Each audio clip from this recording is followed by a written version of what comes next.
Hello friends. Did you know nearly 80% of those who watch my videos aren't subscribed? If you enjoy these stories, please hit that subscribe button and leave a like. It really helps. Thank you for being here. By the way, where are you watching from? Let me know in the comments. The rain started as a whisper somewhere past the state line, just a few drops speckling the windshield while the wipers stayed off. Ephraim Calder had been driving long enough to know that kind of rain, the polite kind that gave you warning before it turned mean. He'd left the depot in Terre Haute just after midnight with a full load of agricultural equipment headed for a distribution center outside Paducah, and the weather report had mentioned scattered showers but nothing worth worrying about. The kind of forecast that truckers learned to take with a grain of salt because weather moved faster than reports could track it, especially out here where the land flattened and the sky opened up like a vast, unblinking eye. He'd been running this route for 3 years now, knew every exit and rest stop, every stretch where the road dipped just enough to collect standing water when it rained hard. The familiarity should have been comforting, but tonight it felt different, like the road itself had changed while he wasn't looking. By the time he crossed into Kentucky, the rain had graduated from polite to insistent, fat drops hammering the windshield in a steady rhythm that made the wipers work double time. The highway stretched ahead in a ribbon of wet asphalt, the white lines reflecting his headlights in a way that made them look like they were floating just above the surface. Traffic had thinned out to almost nothing, just the occasional set of taillights in the distance that would disappear around a curve before he could catch up to them. The radio had gone static an hour back, nothing but white noise and the occasional burst of what might have been a voice but was probably just interference from the storm. Ephraim didn't mind the silence. He'd spent enough nights alone in the cab to find a kind of peace in it. The isolation that other drivers complained about, but he'd learned to appreciate. It was just him and the road and the rain, and for now, that was enough. The first sign that something was off came at mile marker 47, right where the highway curved north toward the river crossing. He'd driven past this spot hundreds of times, knew it well enough to navigate it half asleep. But tonight there was something new. A large orange detour sign planted on the shoulder, its reflective surface catching his headlights and throwing them back in a harsh glare. The arrow pointed toward an exit he'd never taken, a narrow ramp that led away from the highway and disappeared into the trees. Ephraim frowned, slowing the rig as he approached. Detours weren't unusual during storm season. Roads flooded, bridges washed out, and the highway department would reroute traffic until they could clear the damage. But he hadn't seen any construction warnings on the message boards, hadn't heard anything on the CB before it went dead. The sign looked official enough, the standard highway department orange with the black lettering, but something about it felt wrong in a way he couldn't quite name. He thought about ignoring it, pushing straight through on the main highway and taking his chances. But the rain was coming down harder now, and visibility was dropping fast. If there was a real washout ahead, he could end up stuck or worse, and with the load he was carrying, he couldn't afford to take that risk. The detour might add time to his route, but at least it would keep him moving. He eased the rig onto the exit ramp, the tires hissing on the wet pavement as he followed the curve down and away from the highway. The road here was narrower, barely 2 lanes, and the trees pressed in close on both sides, like they were trying to reclaim the asphalt. His headlights cut through the rain in narrow cones that didn't reach far enough, and the darkness beyond felt deeper than it should have, thicker somehow, like it was pushing back against the light. The detour signs kept appearing at regular intervals, each one confirming that he was still on the right path, but Ephraim couldn't shake the feeling that something was wrong. The signs looked identical, same orange, same black lettering, same reflective coating, but they felt too perfect, too clean for something that should have been put up in a hurry during a storm. And there was something else. something he couldn't quite put his finger on until he was almost past the third sign. The lettering was just slightly off, the font not quite matching the standard highway department style. It was a small detail, the kind of thing most people wouldn't notice, but Ephraim had spent years looking at road signs and his eye had learned to catch those inconsistencies. He told himself it didn't mean anything, that maybe the highway department had updated their templates or used a different contractor. But the unease that had been building in his gut since he left the highway grew stronger. The road continued to narrow, the pavement rough and poorly maintained, and Ephraim had to slow down to navigate the potholes that appeared in his headlights like dark craters filled with rainwater. The wipers were working overtime now, struggling to keep up with the deluge, and the sound of rain on the cab roof was almost deafening. He couldn't see more than 20 feet ahead, and every curve felt like a gamble, like he might round the next bend and find the road completely washed out or blocked by a fallen tree. He thought about turning around, but the road was too narrow for the rig, and backing up in these conditions would be suicide. He was committed now, stuck on this detour whether he liked it or not, and all he could do was keep moving forward and hope it led back to the highway before things got worse. Then he saw the lights. At first he thought it was another vehicle, maybe a car that had taken the same detour, but as he got closer he realized the lights weren't moving. They were stationary, positioned in the middle of the road, and they had that distinctive pattern of emergency flashers. Ephraim's stomach tightened. Someone had broken down or had an accident, and out here in the middle of nowhere during a storm like this, that could be a death sentence. He slowed the rig to a crawl, his eyes straining to make out details through the rain. The lights belonged to a car, an older sedan from what he could tell, sitting at an angle across both lanes like it had spun out and come to rest blocking the road. The driver's door was hanging open, and he could see dark shapes that might have been belongings scattered on the pavement around it. He brought the rig to a stop about 30 feet back, leaving enough room to maneuver if he needed to, and sat there for a moment trying to decide what to do. Every instinct was telling him to be careful, that something about this situation didn't add up. The car looked wrong somehow, staged, like it had been positioned there deliberately rather than spinning out naturally. And where was the driver?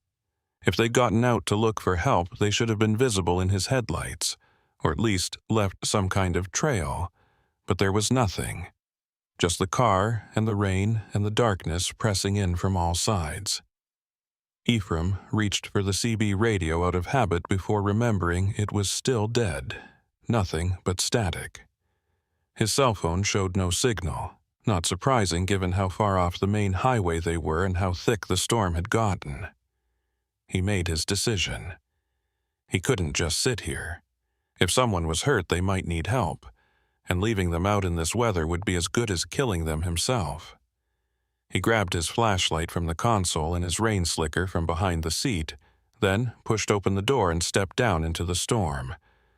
The rain hit him like a physical force, cold and hard, soaking through his clothes almost instantly despite the slicker. The sound was overwhelming, a constant roar that drowned out everything else, and he had to squint just to see a few feet in front of him.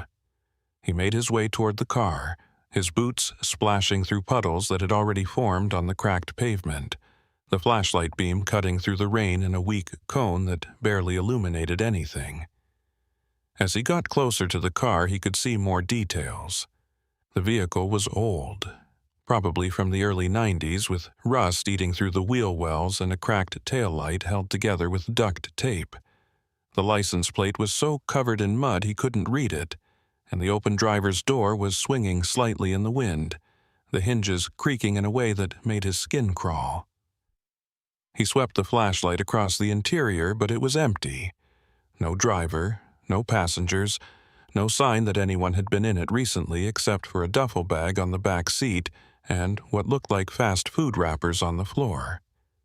The keys were still in the ignition, and when he leaned in closer he could see that the gas gauge was reading full.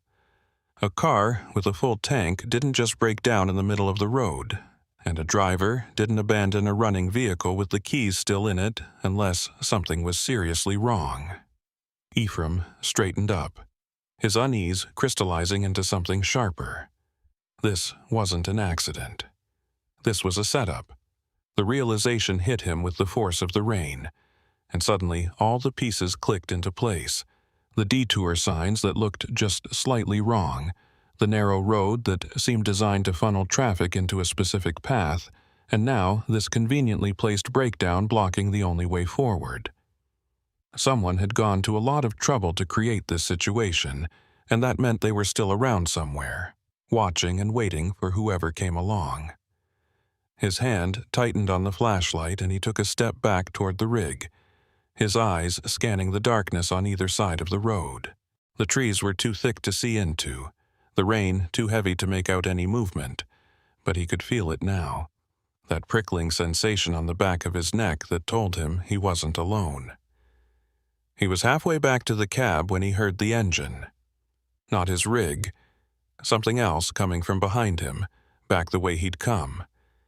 He spun around, the flashlight beam cutting through the rain to illuminate a vehicle approaching fast, its headlights off but its shape just barely visible in the darkness.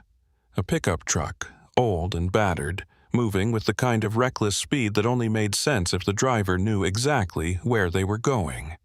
Ephraim broke into a run, his boots slipping on the wet pavement as he tried to reach the rig before the truck caught up to him. He could hear it getting closer, the engine roaring, and then the headlights snapped on all at once, catching him in their glare and turning the rain into a wall of white light. He reached the rig and hauled himself up into the cab, slamming the door and hitting the lock with one hand while the other fumbled for the ignition.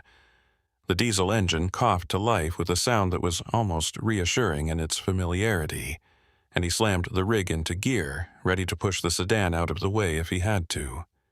But the pickup truck had already stopped, pulling up alongside the sedan and blocking any route forward. The driver's door opened, and a figure stepped out. Tall, wearing a heavy rain slicker with the hood up, their face hidden in shadow.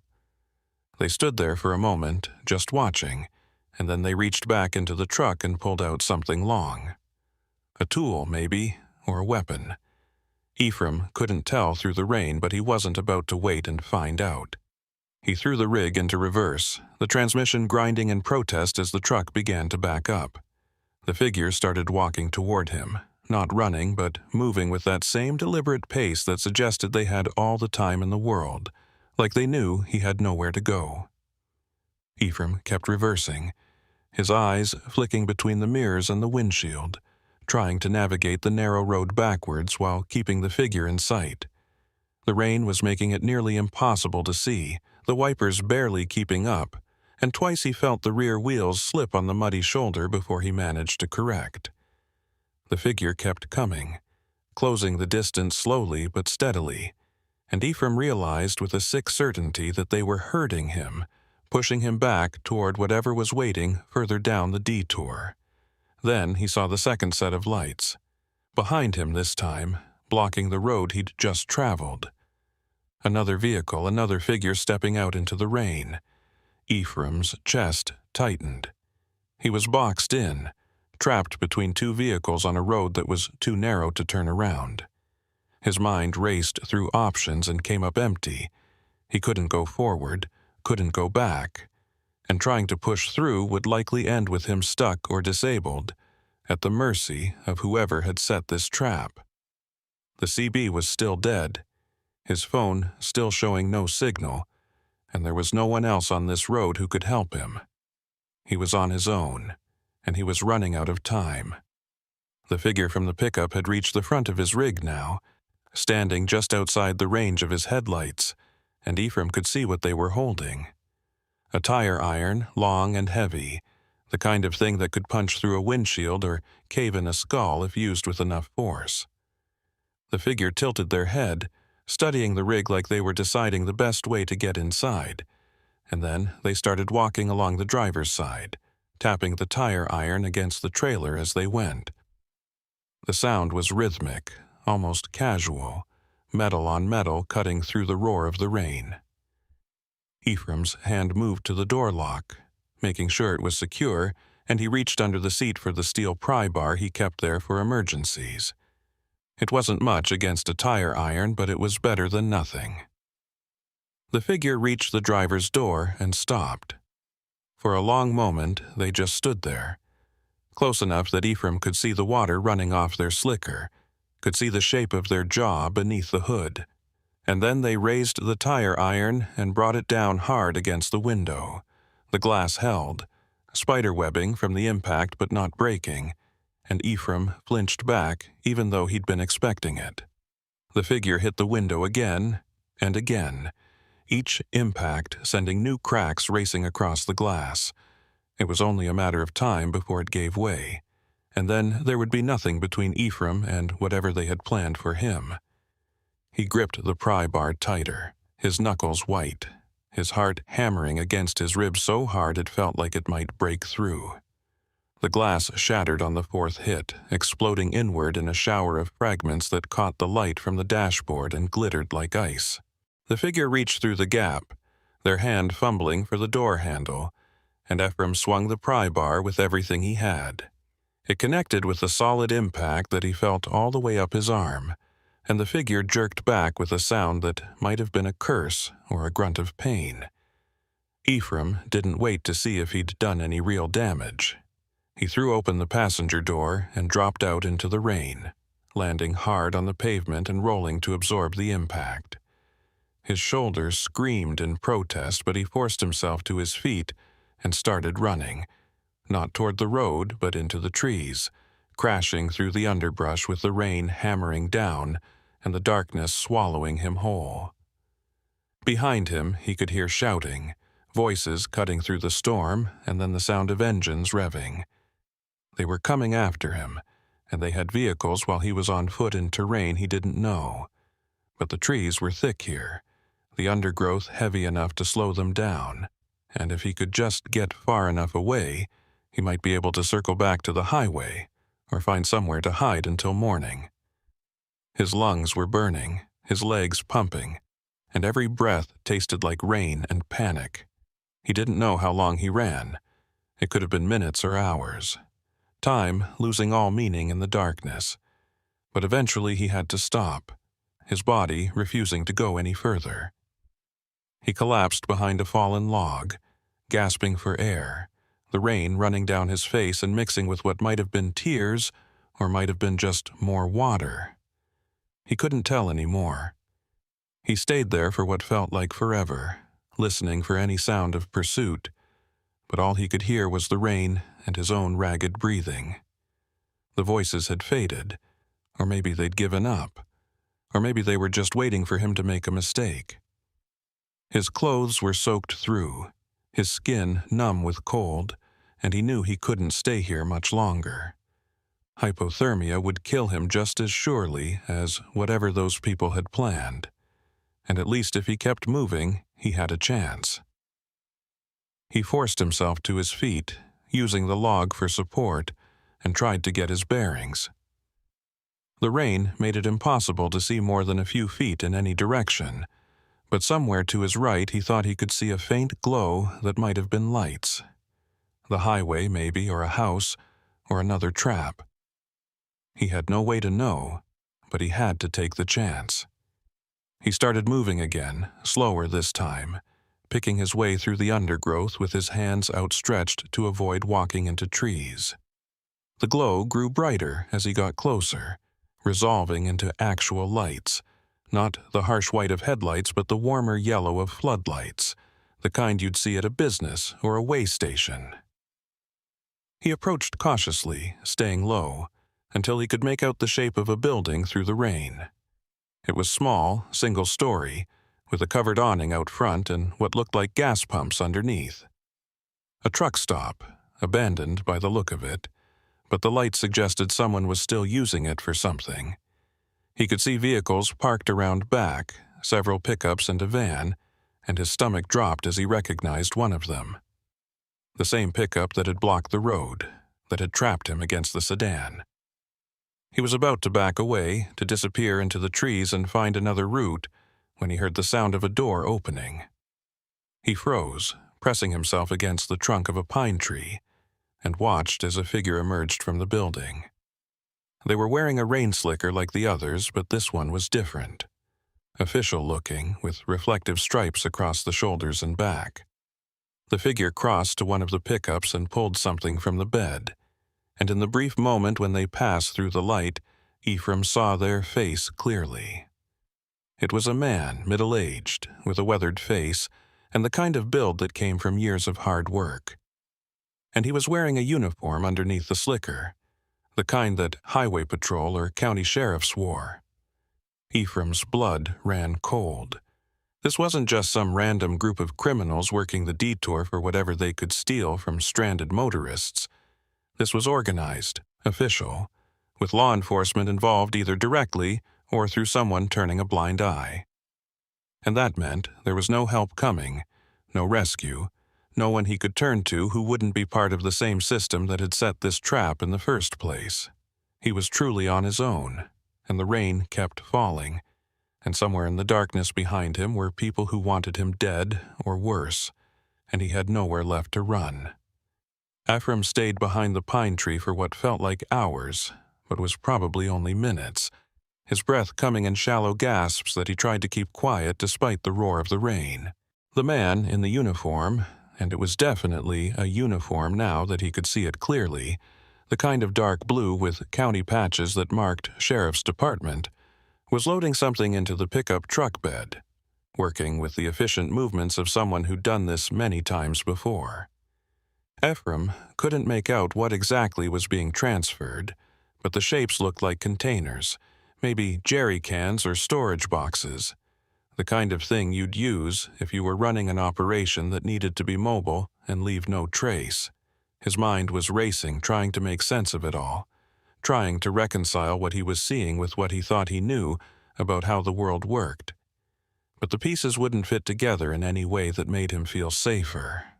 The rain had soaked through every layer of clothing he had, and his teeth were starting to chatter despite his efforts to stay still and silent.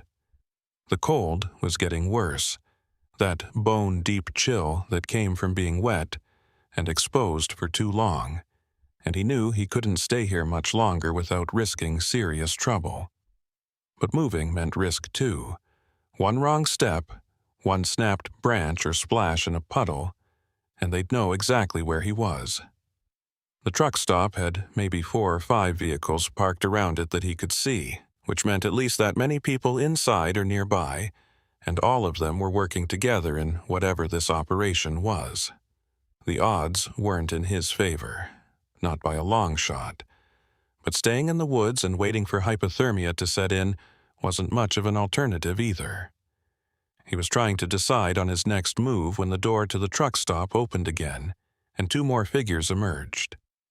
One was another man in a rain slicker, this one without any visible uniform underneath, and the other was someone Ephraim recognized with a jolt that felt like ice water in his veins.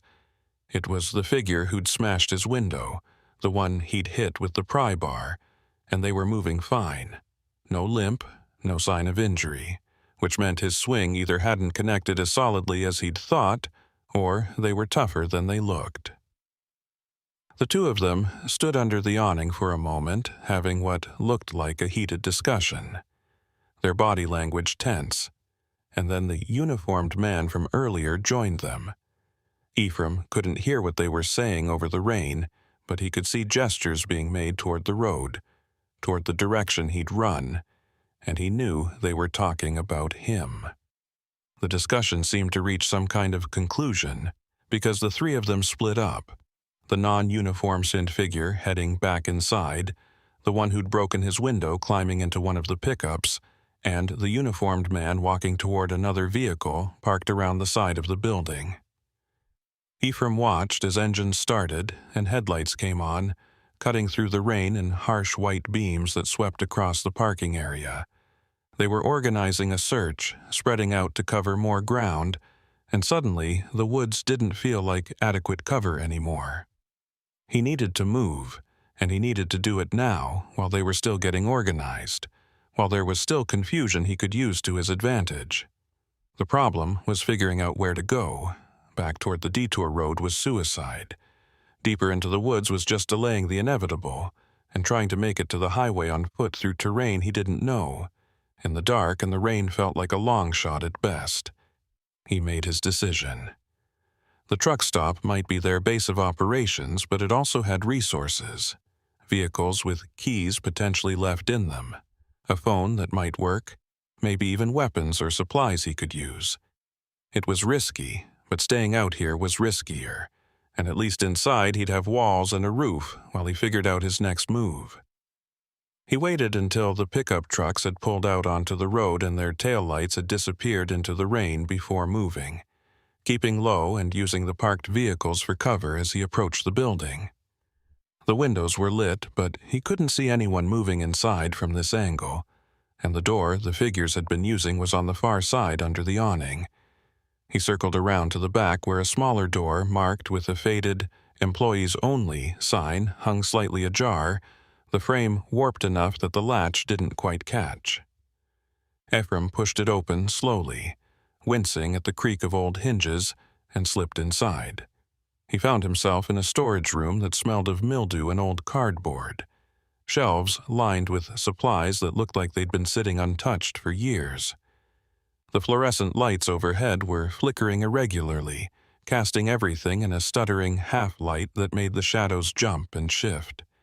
He could hear voices coming from somewhere deeper in the building, muffled by walls but close enough to make his pulse quicken. He moved carefully between the shelves toward an interior door that stood partially open, giving him a view into what looked like the main room of the truck stop.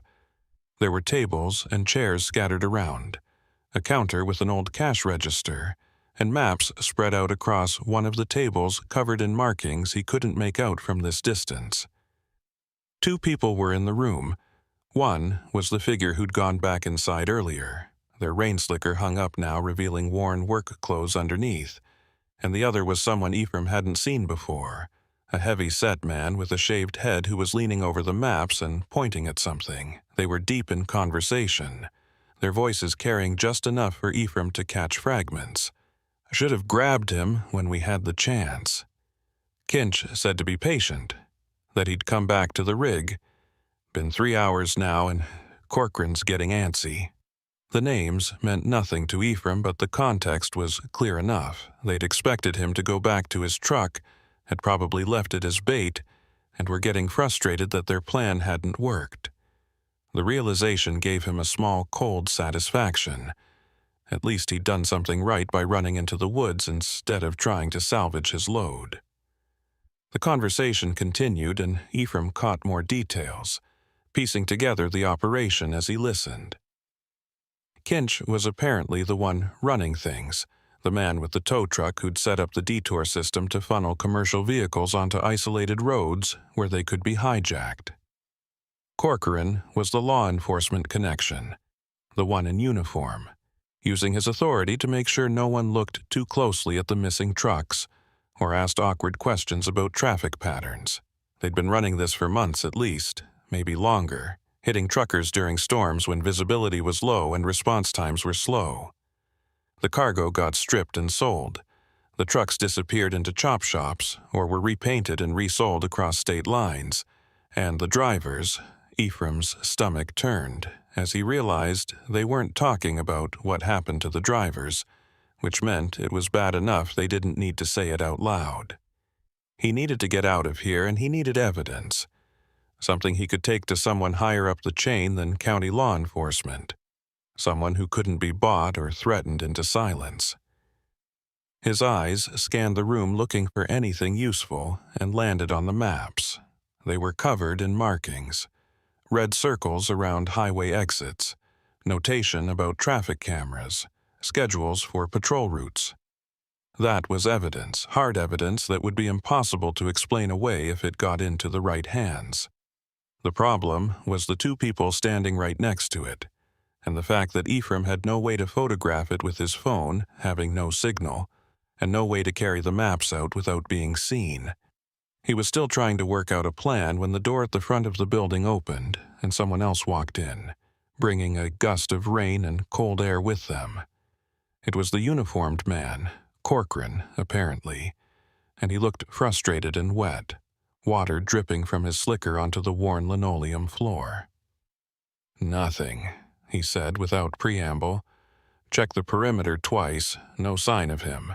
Either he's hunkered down somewhere waiting for morning, or he's trying to make it to the highway on foot." The bald man straightened up from the maps, his expression darkening. "Kinch isn't going to like this. We can't have someone running around out there who knows about the setup, especially not with the operation planned for tomorrow night. We need more bodies on this, need to sweep the whole area before he can get to a phone or flag down another driver." Corcoran shook his head, water flying from his hair. "Can't pull more people without raising questions. We keep this contained, keep it looking like a normal night, and hope we find him before he becomes a problem." The conversation continued, but Ephraim had stopped listening. His mind caught on what the bald man had said. An operation planned for tomorrow night, which meant this wasn't a one-time thing, wasn't just about him and his truck. They had another hijacking set up, another driver who'd be routed onto that same detour road and trapped the same way he'd been. And if he didn't get out of here, didn't get word to someone who could stop it, that driver would end up dead or disappeared like however many others had come before him. The weight of that knowledge settled over him like a physical thing, heavier than the cold and the fear and the exhaustion. He couldn't just save himself. He had to stop this, had to make sure these people paid for what they'd been doing. But first he had to survive the night. He was backing away from the door, trying to retreat to the storage room before anyone noticed him, when his boot caught on something. A toolbox someone had left on the floor, half hidden in shadow.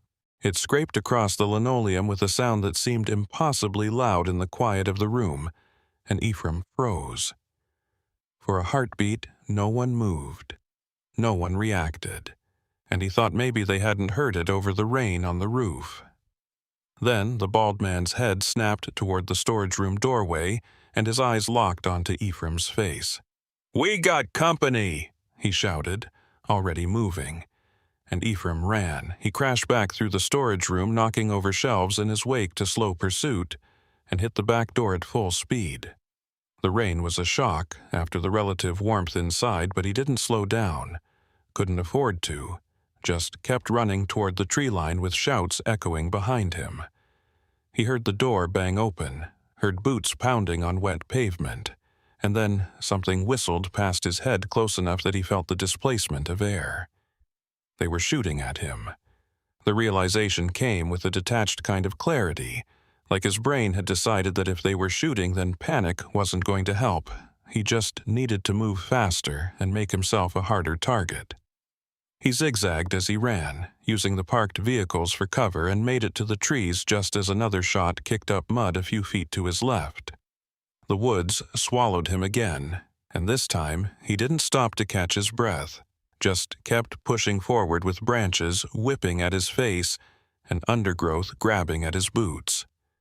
Behind him, he could hear them crashing through the forest, could see flashlight beams cutting through the rain and the darkness, and he knew they were tracking him by sound because there was no way they could see him in this.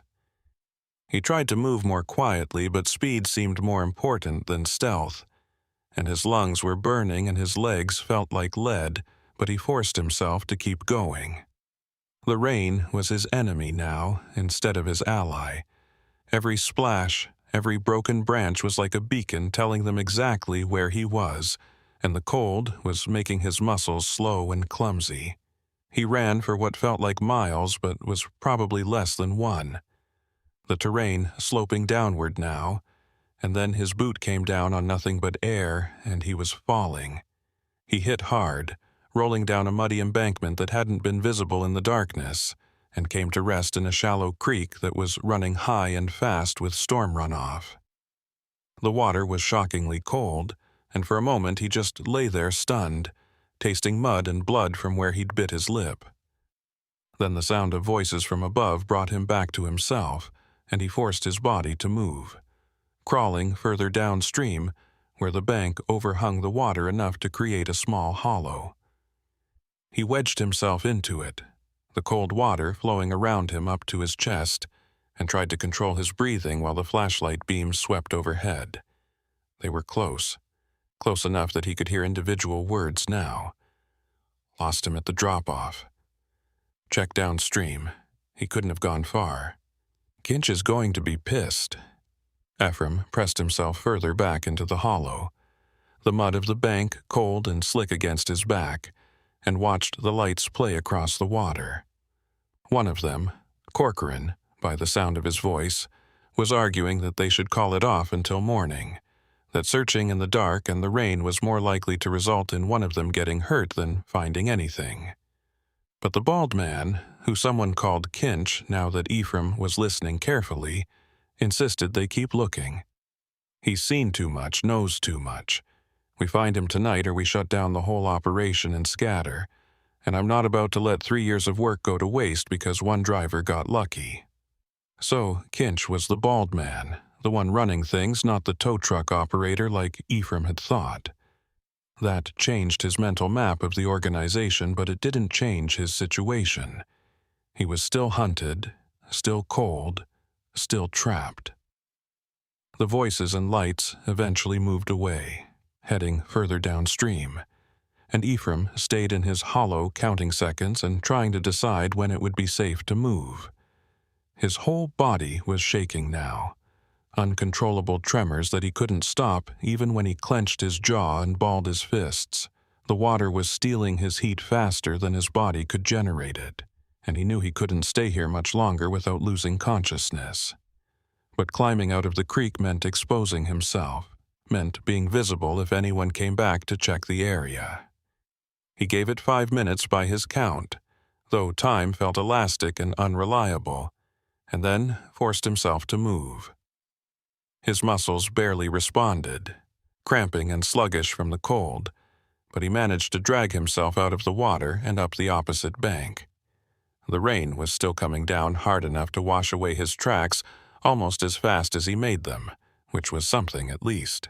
He oriented himself by the sound of the creek, following it downstream on the theory that it would eventually meet up with a larger body of water, maybe the river he'd seen on the maps back in the truck stop. Rivers meant bridges, and bridges meant roads, a way back to civilization and help. It was a thin hope, but it was all he had. The walking was torture, each step an exercise in willpower as his body screamed at him to stop and rest. His wet clothes chafed against skin that was probably approaching hypothermic, and his vision kept trying to narrow into a tunnel that blocked out everything except the ground directly in front of him. He knew those were warning signs, knew he was in serious trouble, but there was nothing he could do except keep moving and hope he found shelter or help before his body gave out completely. The creek led him through terrain that got progressively rougher, the forest giving way to rocky outcrops and steep slopes that he had to navigate carefully to avoid another fall. Time lost all meaning. He might have been walking for 20 minutes or 2 hours. He couldn't tell anymore. Then he saw lights ahead, not flashlights but steady lights, the kind that came from buildings or street lamps. He forced himself to move faster, hope giving him a burst of energy that his body drew from reserves he didn't know he had. As he got closer, the lights resolved into shapes, a small building, maybe a ranger station or maintenance shed, and beyond it, the dark line of a road. Not the detour road with its false signs and waiting ambush, but a real road, wider and better maintained, with the kind of drainage ditches and guardrails that marked proper highway department work. He'd made it out, had managed to circle back to somewhere near the main highway, and the relief was so intense it almost dropped him to his knees. The building was dark despite the exterior lights, and when Ephraim tried the door it was locked. A sign identified it as a highway maintenance depot, unstaffed at night, which meant no help but also no danger. There was an awning that provided some shelter from the rain, and Ephraim collapsed under it, his back against the wall, and just focused on breathing for a while. His phone was ruined, waterlogged beyond any hope of function, but the road meant traffic would eventually come by. All he had to do was wait for morning, flag down a passing vehicle that wasn't part of Kinch's operation, and get to someone who could help. The state police, maybe, or the FBI if the corruption went deep enough in the local department. He had information they needed, had seen faces and heard names and knew about the operation planned for tomorrow night. He must have dozed off because the next thing he knew it was lighter. The rain reduced to a drizzle, and the sky that pre-dawn gray that meant sunrise wasn't far off. He was still cold, still soaked through, but alive and relatively safe for the moment. The road in front of the maintenance depot was empty, but as he watched, a vehicle appeared in the distance, headlights cutting through the morning mist. Ephraim pushed himself to his feet, his muscles protesting, and moved toward the road edge to flag it down. The vehicle got closer, and he could see it was a truck, a big rig like his own, and hope surged again. Another trucker would understand, would help, would get him to safety. The truck began to slow as it approached, and Ephraim stepped further into the road, waving his arms. Then the truck pulled to a stop, and the driver's door opened, and Ephraim's blood turned to ice. The man climbing down from the cab was wearing a rain slicker, and a familiar face was visible beneath the hood. It was Corcoran, the highway patrol sergeant, and he was smiling in a way that didn't reach his eyes. "Well now," Corcoran said, his hand resting casually on his belt near where a service weapon would be holstered.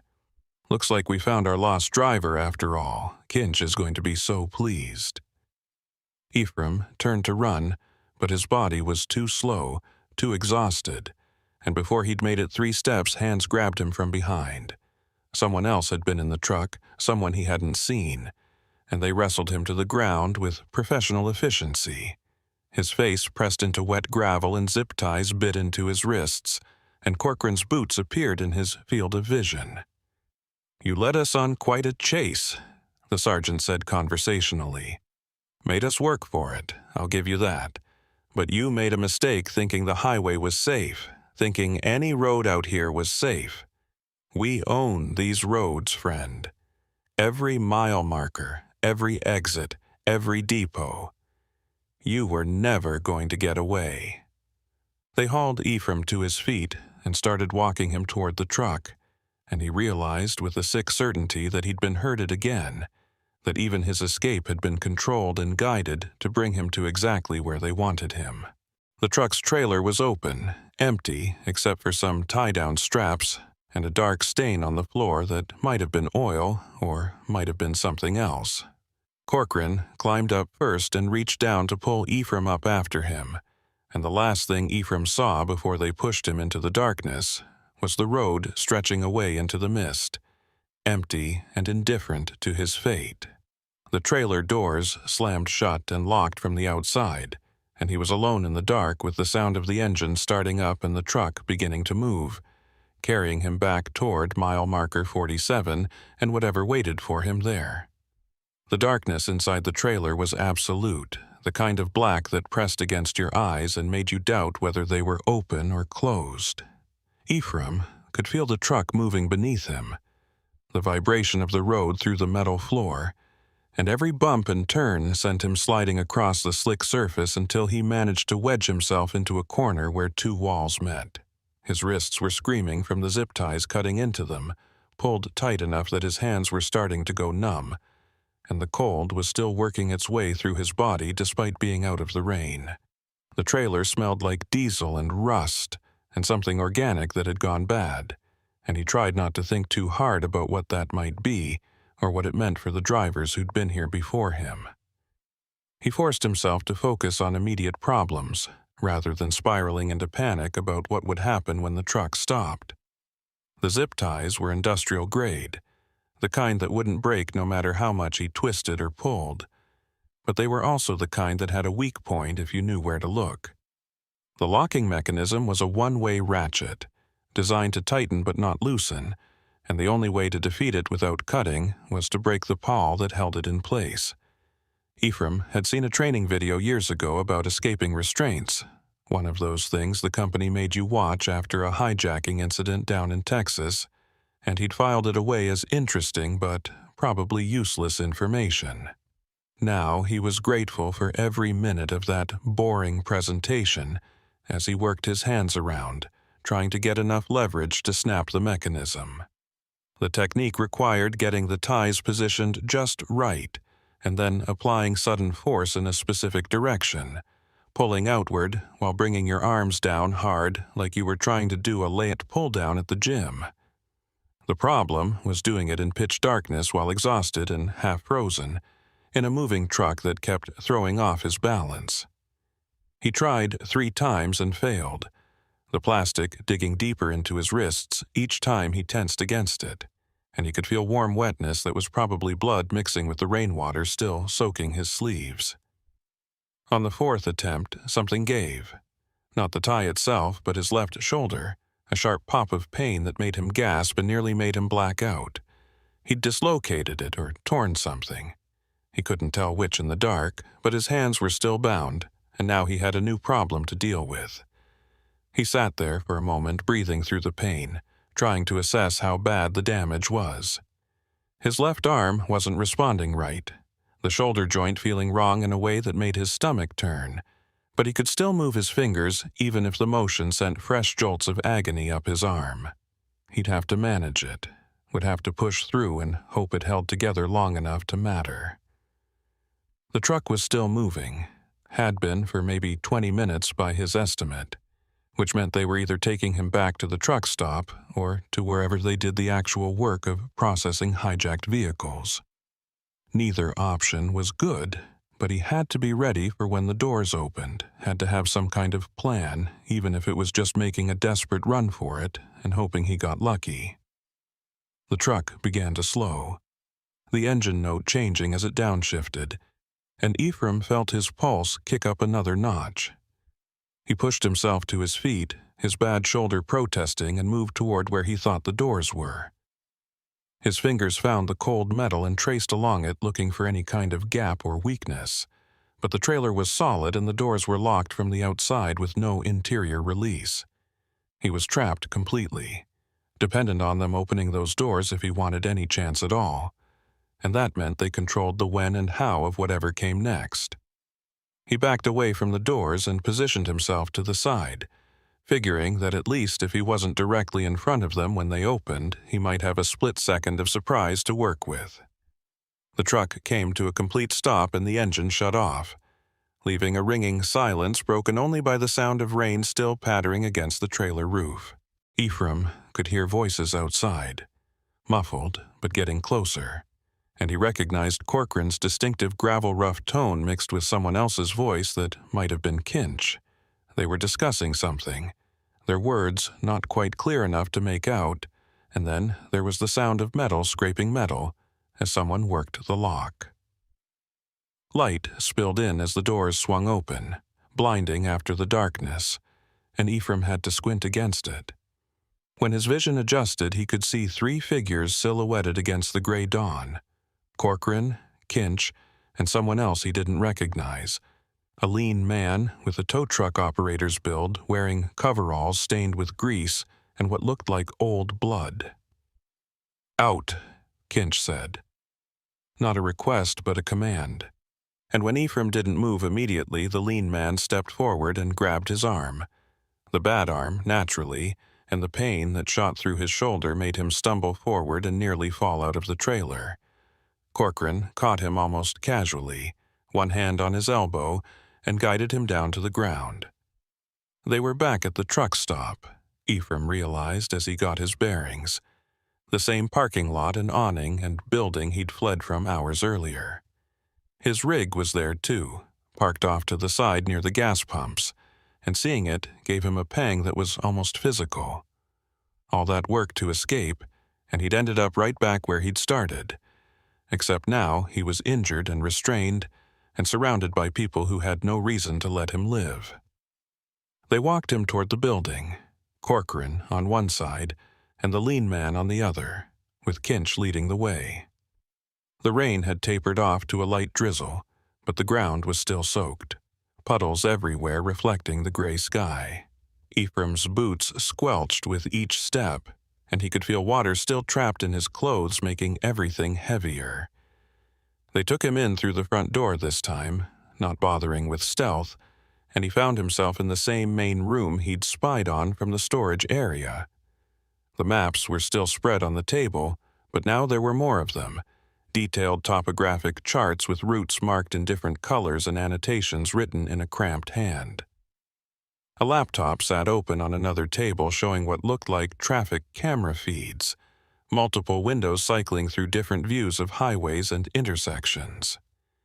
Kinch gestured to a chair, and the lean man pushed Ephraim into it, not gently. The zip ties were still on his wrists, but they pulled his arms around behind the chair and secured them to the backrest with more ties, then did the same with his ankles to the chair legs. When they were done, he couldn't move anything except his head, and even that made his shoulders scream in protest. Kinch pulled up another chair and sat down facing him, close enough that Ephraim could smell coffee on his breath and see the early morning stubble on his jaw. "Let's talk," Kinch said, his voice conversational like they were discussing the weather instead of whatever was about to happen. "You've caused us a significant amount of trouble tonight, but I'm willing to consider that maybe we can work something out." Ephraim didn't respond, just stared back at him, and Kinch's expression hardened slightly. "See, the problem is you've seen too much. You know about the detour, about this place, about our operation, and normally that would be the end of it. We can't have loose ends, can't risk someone talking to the wrong people. But you impressed me tonight. The way you handled yourself, the way you fought and ran and survived when most drivers would have folded. It takes a certain kind of person, someone with skills and instincts we could use." He leaned back in his chair, studying Ephraim like he was evaluating a piece of equipment. "So, here's my offer. You work with us. We've got another pickup tonight, another driver coming through who needs to be intercepted. You help make that go smooth, prove you're committed, and maybe we bring you in proper. You'd get a cut, get to keep driving, and you'd be protected by people who know how things really work out here." The offer hung in the air between them, and Ephraim felt a cold fury building beneath the exhaustion and pain. They wanted to turn him, wanted to make him part of whatever sick enterprise they'd built by preying on other drivers. People who were just trying to do their jobs, just trying to get their loads delivered and go home to their families, and these men were treating them like resources to be harvested. He thought about the dark stain on the trailer floor, thought about how many drivers had sat in this chair before him and been given the same offer, and wondered how many had taken it versus how many had refused and ended up disappeared. The silence stretched, and Kinch's expression shifted from patient to annoyed. "Not interested?" Kinch said, his tone harder now. "That's disappointing. I really did think you were smarter than that." He stood up and walked over to the table with the laptop, tapping a few keys. One of the camera feeds expanded to fill the screen, and Ephraim could see a highway view, traffic light at this early hour, but with a few vehicles visible, including several trucks. "See, the thing about this business is we've got it down to a science. We know which routes the commercial vehicles take, know their schedules and their loads and their stopping points. We've got people in dispatch offices, people in weigh stations, people in every level of the infrastructure that keeps the trucking industry moving. You think you're the first driver who thought about going to the authorities? We own the authorities. We've got 3 counties locked down, and anyone who makes noise gets handled before they can become a problem." Corcoran had been standing near the door, but now he moved closer, his hand resting on his service weapon in what was probably meant to be a casual gesture, but read as a threat. "We're offering you a way out," he said, his voice carrying that tone of false reasonableness that cops used when they wanted you to confess to something. "A way to survive this and even profit from it. But if you're not smart enough to take it, then you're just another problem that needs solving, and we've gotten very good at solving problems." He exchanged a look with Kinch that Ephraim couldn't quite read, some kind of silent communication passing between them. The lean man, who'd been standing off to the side, moved to the door and opened it, and two more people came in. One was the figure who'd originally broken his truck window, their face finally visible in the light as a woman in her 30s with cold eyes, and the other was someone new, a younger guy who moved with the nervous energy of someone who hadn't been doing this long. Kinch turned back to Ephraim, his patience clearly wearing thin. "Last chance. You're either with us or you're a liability, and we don't keep liabilities around. What's it going to be?" Ephraim met his eyes and said the only thing he could say, the only response that let him keep whatever was left of his self-respect. "Go to hell." The words came out rougher than he intended, his throat raw from cold and exhaustion, but they were clear enough. Kinch's expression didn't change, but something flickered in his eyes, something that might have been respect or might have been irritation. He nodded once, a sharp, decisive movement, and then he was turning away and saying something to Corcoran that Ephraim couldn't hear over the sudden rushing sound in his ears. The sergeant moved toward him and Ephraim tensed, expecting a blow or worse, but instead Corcoran just cut the zip ties holding him to the chair. His arms and legs were still bound, but at least he wasn't completely immobilized anymore. They hauled him up and started walking him toward the back of the building, through a door that led to what looked like a garage bay. His rig was in there, pulled inside on the far side where a maintenance pit gaped open in the floor like a dark mouth. Tools were scattered on workbenches, and there was a heavy industrial smell of oil and metal and chemical solvents that burned in his nose.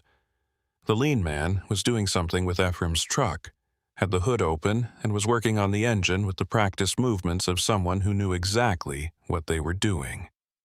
"See, we had your truck from the start," Kinch said, walking beside Ephraim like a tour guide showing off an attraction. "Soon as you took that first detour sign, we activated a kill switch in your electrical system. Something we installed 6 months back when your rig was in for maintenance at a shop we've got people in. Clean, remote, untraceable. The truck dies when we want it to, right where we want it to, and the driver has no choice but to stop and call for help. That's when we move in." He gestured toward the maintenance pit, and Ephraim's stomach dropped as he saw what was down there. Partially disassembled trucks, VIN plates scattered around, painting equipment and welding gear. They weren't just hijacking vehicles, they were completely erasing their identities and rebuilding them as something else. The woman with the cold eyes stepped forward, holding something that Ephraim couldn't quite make out in the dim lighting. "The problem with drivers," she said, her voice flat and emotionless, "is they always think they're going to be the exception. They think if they just fight hard enough or run fast enough or refuse to cooperate, somehow they'll make it out and expose us. But it doesn't work that way. We've been doing this for 3 years, processed over 50 rigs, and you know how many drivers have gotten away?" She paused for effect. "0, not 1. Because we control everything, the roads, the timing, the response. You never had a chance." They positioned Ephraim at the edge of the maintenance pit, and he realized with cold certainty what they were planning.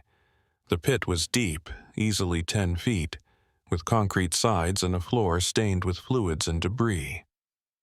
A fall from this height with his hands and feet bound would likely break bones, maybe kill him outright if he landed wrong, and even if it didn't, the pit looked like it could be sealed off or filled in without much effort. A perfect place to dispose of someone who'd become inconvenient. His mind raced, trying to find an angle, any possible way out, but he was surrounded and restrained, and his body was already at its limit. The only thing he had left was time. If he could buy enough of it, maybe something would change, maybe an opportunity would present itself. "Wait," he said. the word coming out more desperate than he'd intended. Kinch paused, one eyebrow raised in question, and Ephraim scrambled for something that would make them hesitate. "The dispatcher knows my route. When I don't check in, when I don't make my delivery window, they'll come looking. They'll track the last known position of my truck and they'll find that detour and they'll know something's wrong." It was thin, barely plausible, but it was all he had. Kinch studied him for a long moment and then he laughed, a dry sound without humor. "Your dispatcher is already handled. Got a call an hour ago from you saying the truck broke down and you'd be delayed a day for repairs. Happens all the time, nothing suspicious about it. By the time anyone realizes something's actually wrong, your truck will have a new VIN and be running loads 3 states away." The lean man had finished whatever he was doing under the hood and slammed it shut with a bang that echoed through the garage. He walked over, wiping his hands on a rag, nodded to Kinch, and said something Ephraim didn't catch. The pieces were falling into place now, the full scope of what they'd built becoming clear. This wasn't just a handful of criminals working an isolated stretch of road. This was a network, coordinated and professional, with connections reaching into legitimate businesses and law enforcement and probably further than Ephraim could guess. They had systems and protocols and resources, and he was just one person with no backup and no way out. The futility of it threatened to overwhelm him, to make him just give up and accept whatever came next. But something stubborn in him refused to yield. Corcoran checked his watch and said something to Kinch about timing, about needing to get back on patrol before his shift supervisor started asking questions.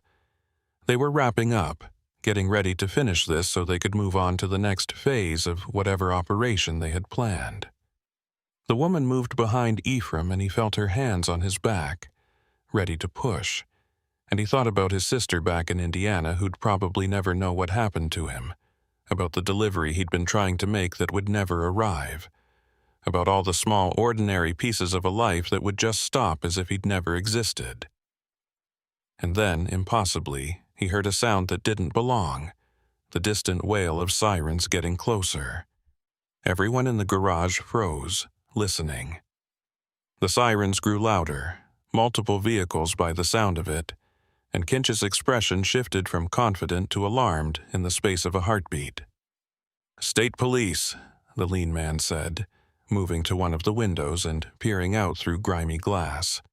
3 units, coming in hot." Corcoran swore, his hand dropping to his weapon, and Kinch was already moving toward the laptop, fingers flying over keys to shut down feeds and close windows. "How did they—" he started to say but didn't finish, his attention already shifting to damage control. The woman's hands left Ephraim's back and he swayed at the edge of the pit but didn't fall, his body finding balance through pure instinct. The sirens cut off abruptly as the vehicles arrived, doors slamming and authoritative voices cutting through the morning air. Someone was using a bullhorn, demanding that everyone inside come out with their hands visible, standard law enforcement procedure for a high-risk stop. Kinch looked at Corcoran with an expression that was part fury and part calculation. "This is on you," he said coldly.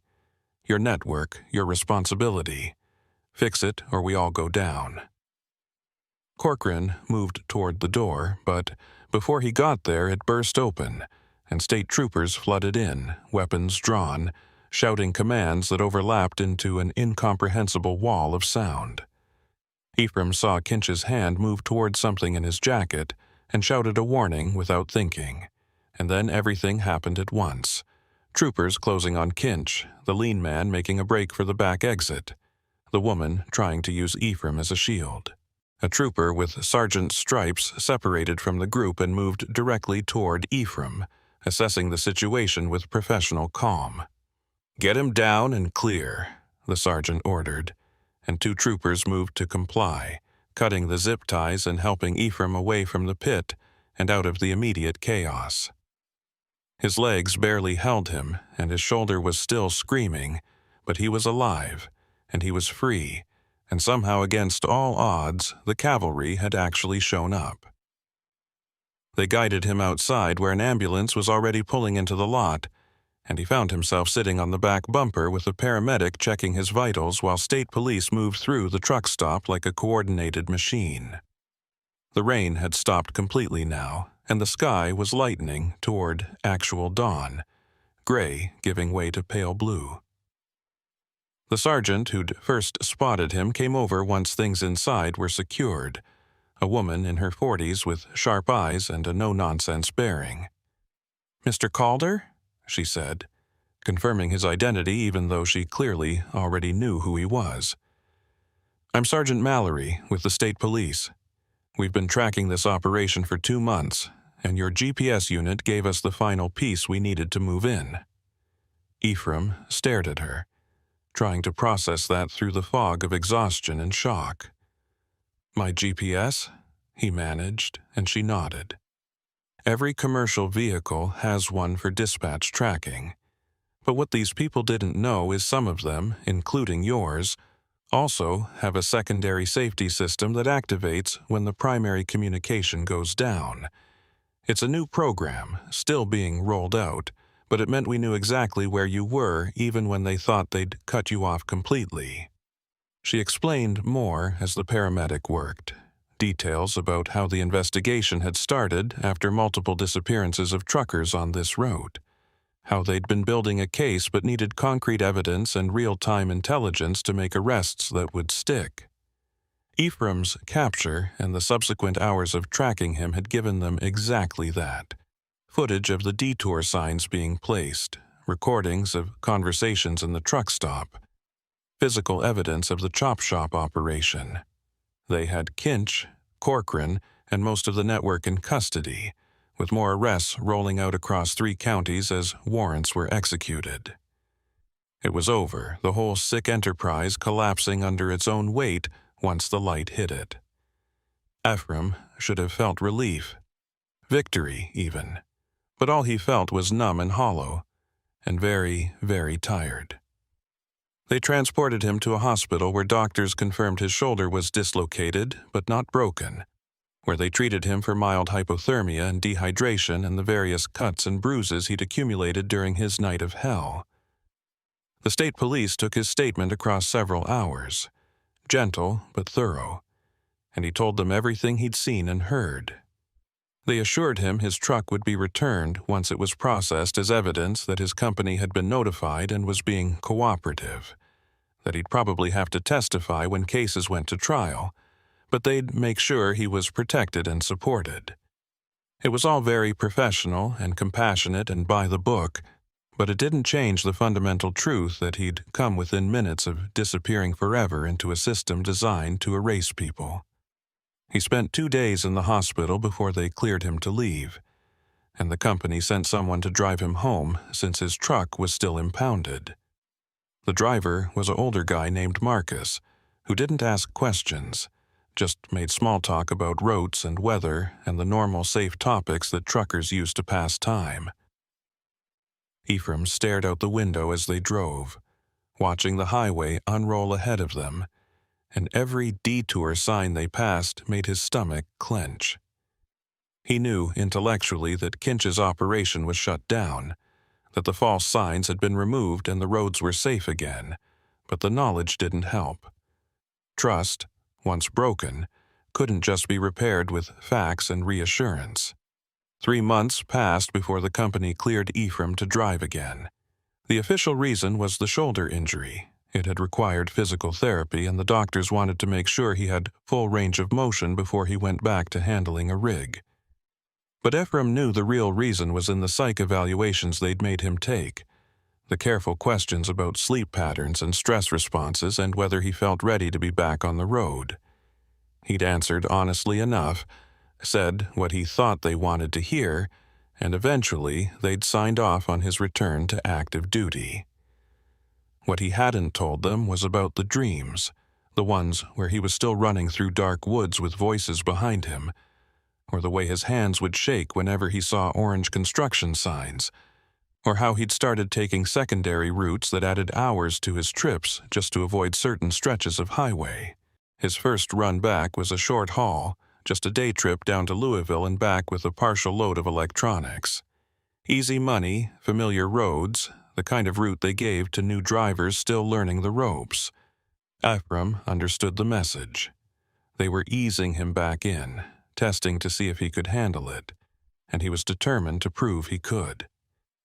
He did his pre-trip inspection with extra care, checking every system twice, and when he finally pulled out of the depot, the relief was almost overwhelming. This was what he knew, what he was good at, and getting back behind the wheel felt like reclaiming a piece of himself that Kinch and his people had tried to take away. The truck responded to his touch like it always had, the familiar vibration of the diesel engine and the weight of the load behind him grounding him in the present moment. The route took him south on Interstate 65, straight highway with good visibility and regular traffic. No detours, no isolated back roads, just the steady flow of commerce that was the lifeblood of the country.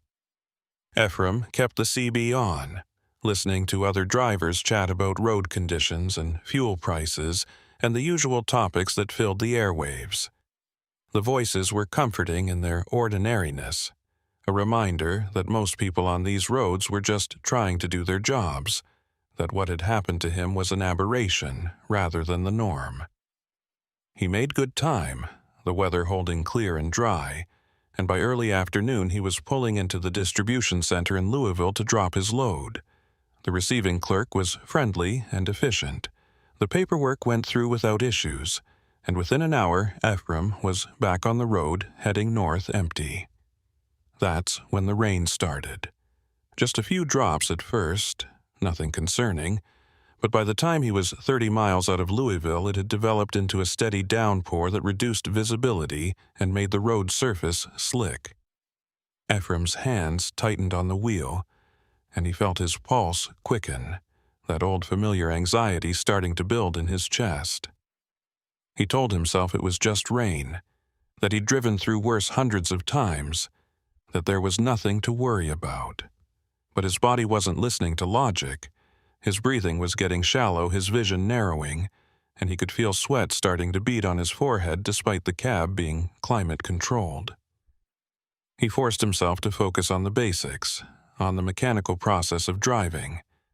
Maintain speed, watch following distance, check mirrors, adjust wipers, break it down into small manageable pieces instead of thinking about the bigger picture. Mile marker 47 appeared ahead, and Ephraim's stomach dropped. He knew rationally that this wasn't the same stretch of road where it had happened, that 47 was just a number that appeared on highways all over the country, but the coincidence felt like the universe mocking him. He watched the marker pass, his eyes flicking to the shoulder looking for orange detour signs that he knew wouldn't be there.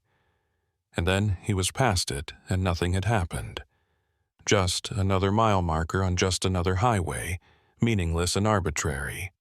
But his hands were shaking now, trembling against the wheel badly enough that he had to actively work to keep the truck steady in its lane. He needed to stop, needed to get himself under control before he became a danger to himself and everyone else on the road.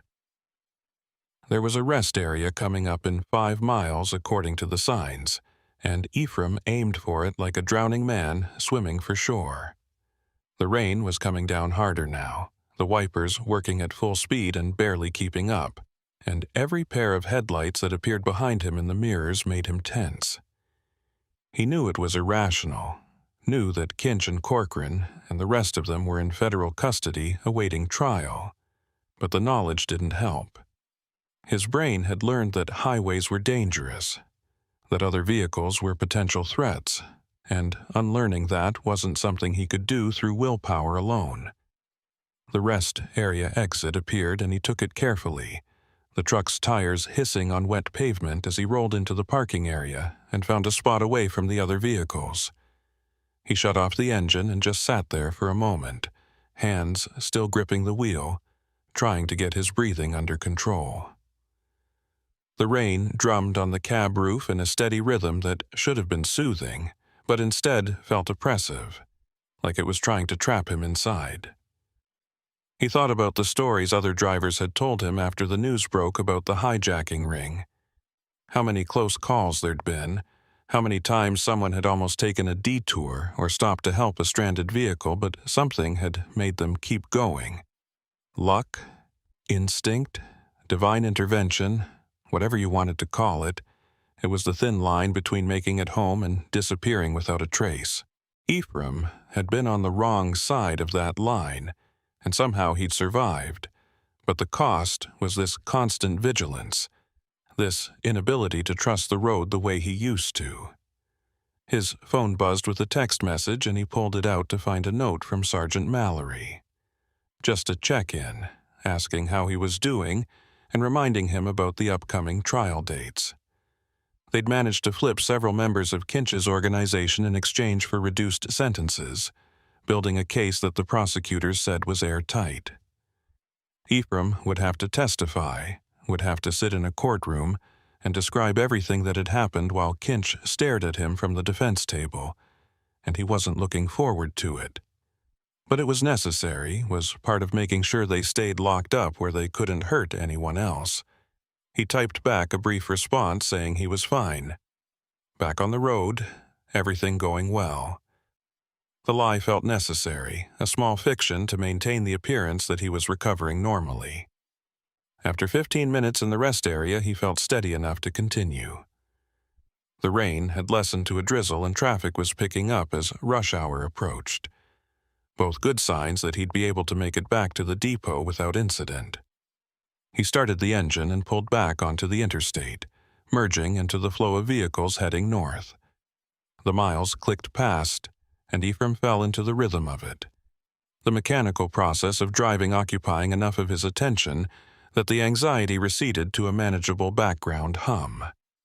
He made it back to Terre Haute just after 6 p.m., pulling into the depot yard and backing into his assigned spot with the precision that came from years of practice. The satisfaction of a successful run was muted but present, a small victory that he tried to appreciate. The night dispatcher was someone new, a young guy who processed Ephraim's paperwork efficiently and made small talk about the weather. No mention of what had happened 3 months ago, no awkward questions or pitying looks, just normal interaction between colleagues. Ephraim appreciated that more than he could articulate. He finished up the administrative work, did a quick post-trip inspection of the truck, and headed for his car in the employee lot. The rain had stopped completely now, and the evening air had that fresh-washed quality that came after storms. He sat in his car for a moment before starting it, looking back at the depot with its lights just starting to come on against the gathering dusk, and felt something settle in his chest. He'd done it. He'd gotten back behind the wheel, had completed a run, had proven to himself that he could still do this job. But as he drove home through streets made slick with rain, past intersections where streetlights reflected in puddles and created patterns that looked almost like the detour signs he couldn't stop seeing in his peripheral vision, Ephraim knew that something fundamental had changed. The isolation he'd once found peaceful now felt vulnerable. The empty stretches of highway that used to be meditative now made him hyper-aware of every vehicle that came up behind him. The rain that he'd always considered just another weather condition now carried associations with danger and betrayal. He'd survived, yes, but the version of himself that had left the depot 3 months ago hadn't made it back. That Ephraim was gone, left behind somewhere on a dark road in the rain, and the person driving home now was someone different, harder, warier, carrying knowledge he wished he could unlearn. The next few weeks established a pattern.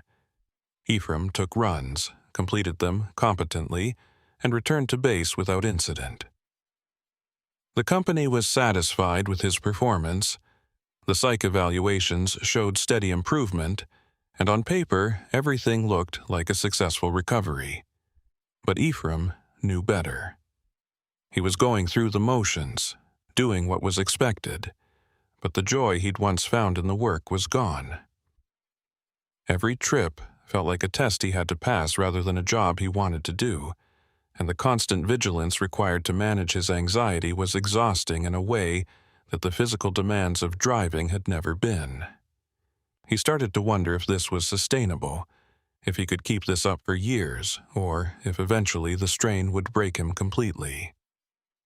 The trial date arrived in early June, 6 months after the incident. Ephraim drove to the federal courthouse in Indianapolis, found parking in a garage that cost more per hour than he made, and made his way through security to the courtroom where the prosecution team was waiting. They'd prepped him extensively over the previous weeks, walking him through likely questions and cross-examination strategies, trying to prepare him for seeing Kinch and Corcoran and the others again. But nothing could really prepare you for that moment when you walked into the courtroom and saw the people who'd tried to kill you sitting there in suits and ties looking almost normal, almost like they could be anyone you'd pass on the street without a second glance. The testimony took most of the day. The prosecutor led him through his account methodically, establishing timeline and circumstances, pulling out the details that painted a clear picture of what the hijacking ring had been doing. Ephraim found himself falling into a kind of detached narration, describing events like they'd happened to someone else, and maybe in a way they had.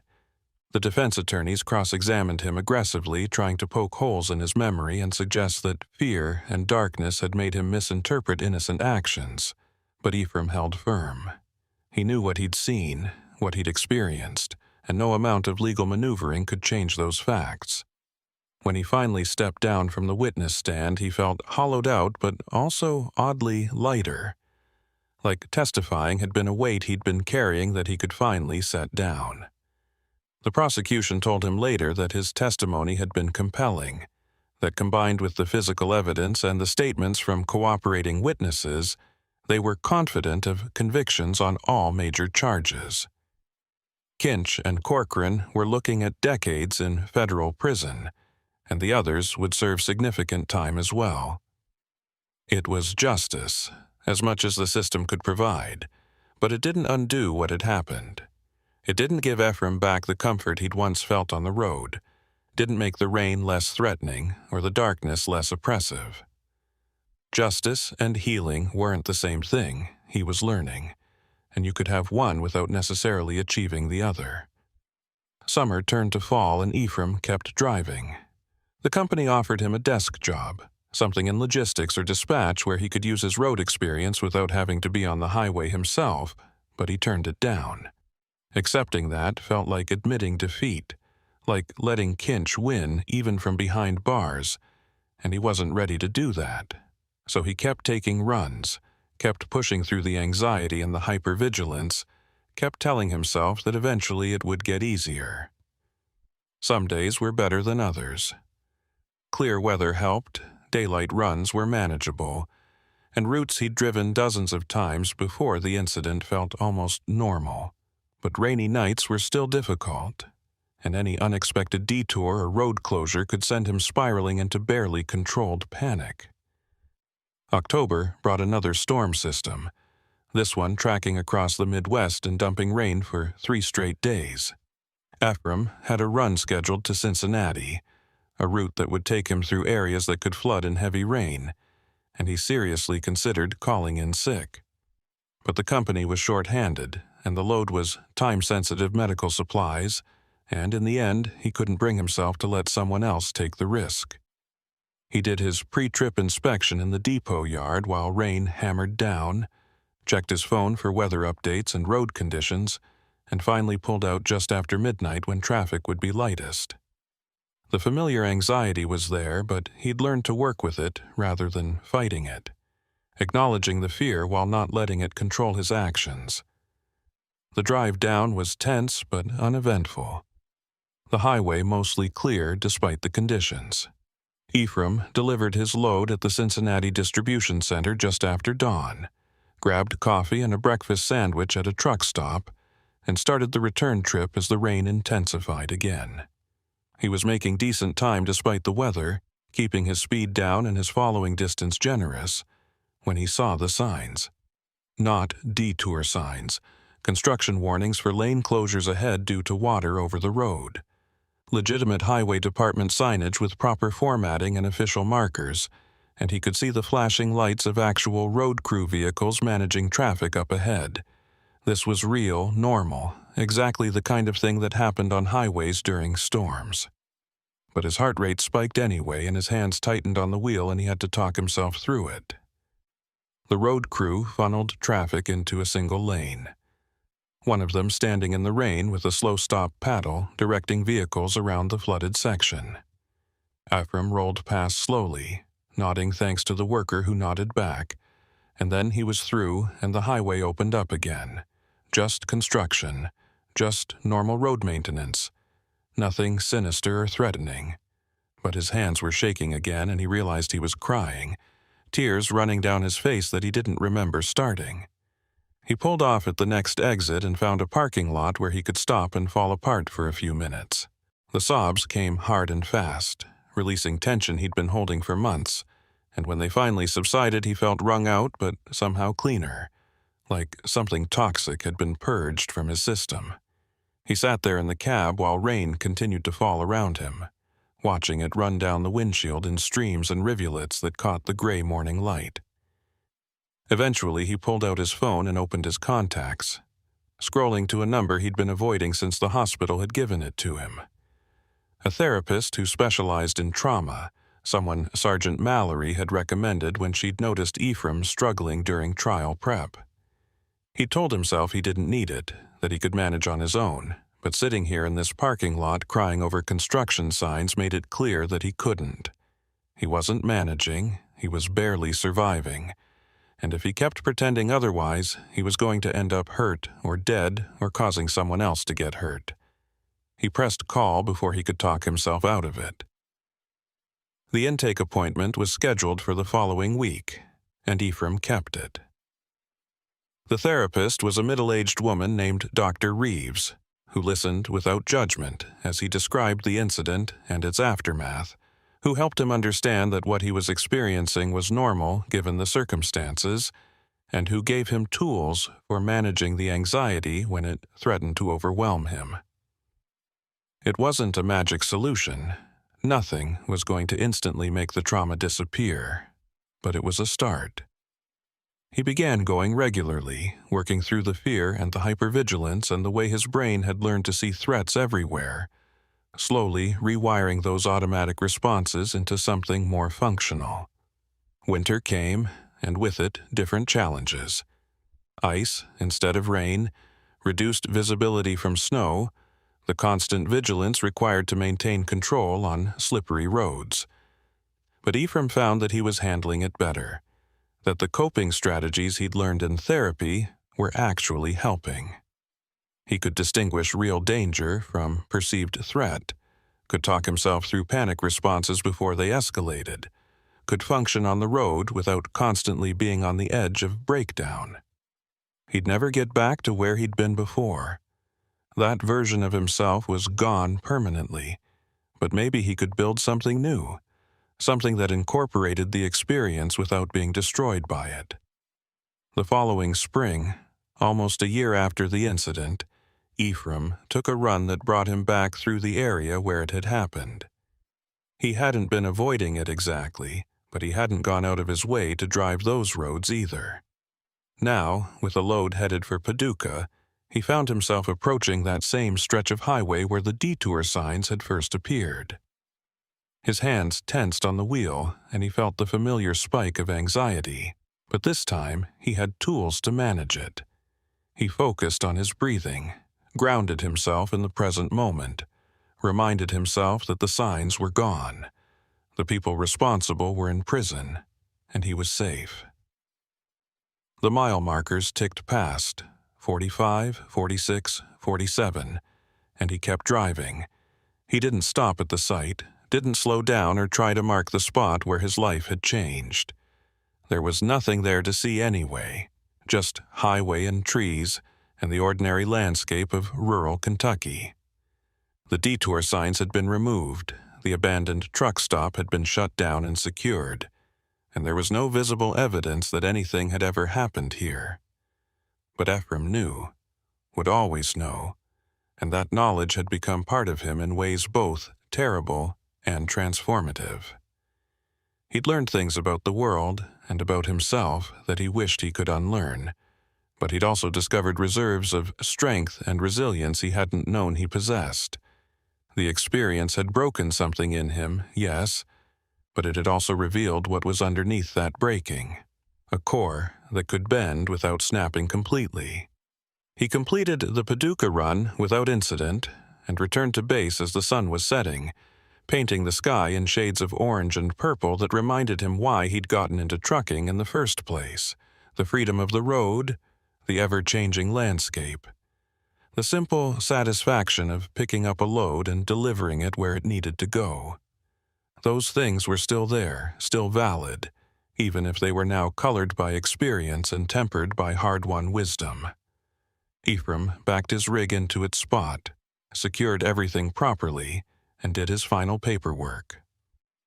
The night dispatcher asked if he had any issues to report, and Ephraim said no, everything was fine, which was both true and not true, in ways that were too complicated to explain in a casual conversation.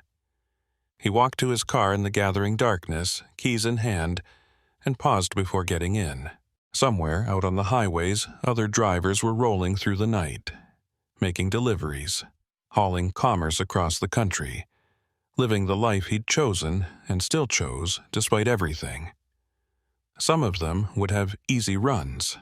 Some would face weather or mechanical issues or the normal challenges of the job. And a few, a very few, might encounter something worse, might find themselves detoured onto dark roads by people with bad intentions, might have to fight and run and survive, and then try to put their lives back together afterward. Ephraim thought about them, these hypothetical drivers he'd never meet, and he hoped they'd be luckier than he'd been. Hoped they'd never have to learn what he'd learned about how the world worked in its darkest corners. But if they did, if they found themselves in that nightmare situation, he hoped they'd remember that survival was possible, that you could make it through horror and come out the other side changed but intact, that the road could be dangerous, but it could also lead you home if you just kept moving forward no matter how scared you were. Ephraim got in his car and drove through streets that had dried since the last rain, past intersections that no longer made his pulse race, and when he finally pulled into his driveway and shut off the engine, he sat there for a moment in the quiet. The nightmares would probably never completely stop. The hypervigilance would always be there to some degree. The rain would always carry associations he wished it didn't. But he was still here, still driving, still surviving, still fighting to reclaim the life that Kinch and his people had tried to take. And in the end, that was the only victory that mattered, not letting them win, not letting fear make him into someone who couldn't do the work he loved. He got out of the car, locked it, and walked to his front door with the evening air cool against his face, and the sound of distant traffic a reminder that the world kept turning regardless of individual trauma. Tomorrow he'd have another run, another chance to prove to himself that he could handle it, and the day after that another one. One trip at a time, 1 mile at a time. Rebuilding a life, one delivery at a time, until someday the good memories might outweigh the bad ones. Inside his apartment, he made dinner, watched some television, and eventually went to bed. Sleep came easier now than it had in the months immediately after the incident, the therapy and time doing their slow work of healing. And when he dreamed that night, for once it wasn't about running through dark woods or being trapped in a trailer. Instead, he dreamed about highways stretching to the horizon under clear skies, about the steady vibration of a diesel engine, and the satisfaction of a load delivered on time. Simple dreams, peaceful dreams, and when he woke the next morning to his alarm, he felt something that had been absent for a long time. Anticipation rather than dread for the day ahead. It was a small thing, barely noticeable, but it was enough. It was a start. The rain had been falling for 6 hours straight by the time Hobart Quillen started seriously considering whether he should pull off the road. He'd been driving since late afternoon with a load of furniture destined for a warehouse in Tulsa, and what had started as a routine run through Oklahoma back roads had turned into something more challenging as the storm system settled in and refused to move. The Weather Service had upgraded their warnings twice in the past hour, talking about flash flood potential and reduced visibility, but Hobart had driven through worse, and he was only about 90 miles from his destination. Close enough that stopping felt like admitting defeat, far enough that pushing through in deteriorating conditions was starting to look like poor judgment. The windshield wipers were on their highest setting and still barely keeping up, the rain coming down so hard it sounded like gravel being thrown against the cab. The highway he'd been following had narrowed about 20 miles back, transitioning from a proper 2-lane state route to something that felt more like a farm road that happened to have painted lines. The GPS insisted this was the correct path, the most direct route to Tulsa from where he'd started, but Hobart was starting to have doubts. There were no other vehicles visible in either direction, no houses or businesses along the roadside, just endless stretches of flat Oklahoma grassland that disappeared into the rain and darkness. His headlights cut through the downpour in weak cones that illuminated maybe 30 feet of road before everything dissolved into sheets of water. The white line on the shoulder was his only real reference point, and even that kept disappearing under standing water that had nowhere to drain in the flat terrain. A sign appeared in his headlights, weathered and barely legible, but marking an exit for something called Dry Creek. The irony of the name wasn't lost on Hobart as he watched water cascade across the road in waves that suggested the creek in question was anything but dry at the moment. He was debating whether to take the exit when his phone buzzed with an alert. Flash flood warning for this county, immediate action recommended, avoid low-lying areas, and do not attempt to cross flooded roads. The timing felt like the universe making the decision for him. He couldn't keep pushing through conditions that were actively dangerous, and if there was any kind of town or truck stop at this exit, it would be smarter to hole up for a few hours and wait out the worst of the storm. The furniture in his trailer wasn't perishable, and his delivery window had enough padding that a few hours' delay wouldn't cause problems. He took the exit, the ramp curving away from the highway and descending slightly into what felt like even heavier rain, if that was possible. The road here was in worse shape than the highway, pocked with potholes that had filled with water and created dark mirrors that reflected his headlights in disorienting patterns.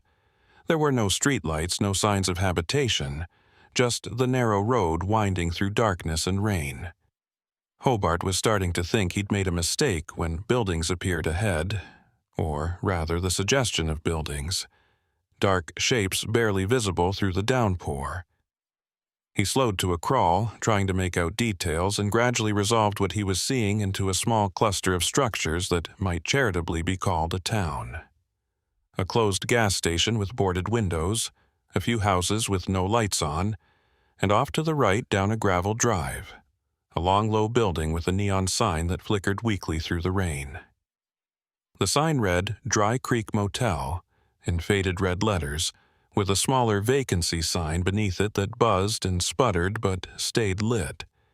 It wasn't much, but it was shelter, and right now that was all Hobart needed. He turned onto the gravel drive, the truck's suspension protesting as the wheels dropped into ruts that had turned into small streams. The motel was classic mid-century roadside architecture, a single-story L-shaped building with maybe a dozen rooms, each with a numbered door painted in what had once been turquoise but had faded to an indeterminate gray-green. The office was at the near end, identifiable by a larger window and another small neon sign that said Office in flickering blue. There was a covered awning that extended out over the parking area in front of the office, and Hobart maneuvered the rig to park as close to it as possible, though there was no way to get the entire truck under cover. He shut off the engine and sat for a moment, listening to the rain hammer on the cab roof and watching water sheet off the windshield now that the wipers had stopped. The parking lot was empty, except for an old sedan parked near the far end of the building, so covered in mud and road grime that its original color was impossible to determine. No other trucks, no other guests visible, which wasn't surprising given the location and the weather. Hobart pulled on his rain jacket, grabbed his wallet and phone, and pushed open the door. The rain hit him like a physical blow, cold and hard, and he was soaked through despite the jacket before he'd taken 3 steps. He jogged to the office door and pushed it open, a small bell jingling overhead to announce his arrival. The office was dim and stuffy, lit by a single fluorescent tube that buzzed and flickered in rhythm with the neon signs outside. The air had that particular smell of old motels, mildew and cigarette smoke and cheap air freshener fighting a losing battle against accumulated decades of neglect. A counter ran along the back wall with a register and a rack of keys hanging on hooks, each key attached to a plastic diamond-shaped tag with a room number.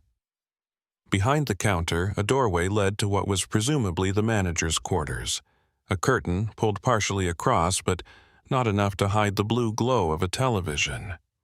Hobart cleared his throat, and after a moment he heard movement from the back room, then footsteps, and finally a woman emerged through the curtain.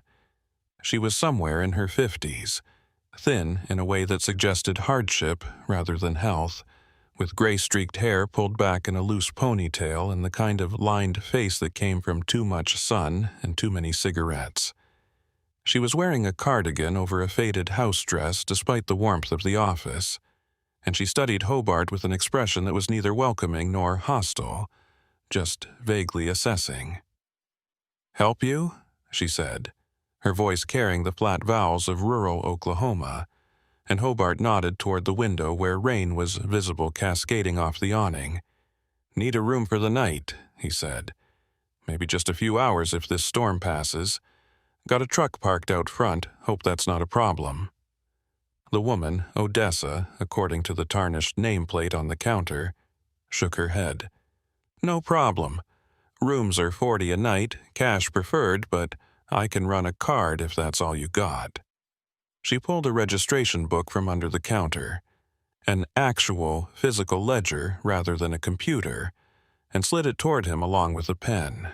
The book was old, its pages yellowed and warped from humidity, and Hobart could see previous entries in various hands, some recent and some that looked years old. He filled in his information, name, license plate, truck number, while Odessa watched with that same neutral expression. When he finished, she took the book back and studied his entry, then turned to the key rack and selected one. "Room 7, she said, sliding the key across the counter. "End of the row, away from the office. Quieter there." Hobart took the key. Its plastic tag cracked and yellowed with age, and was turning to leave when Odessa spoke again. "Storm's supposed to get worse before it gets better.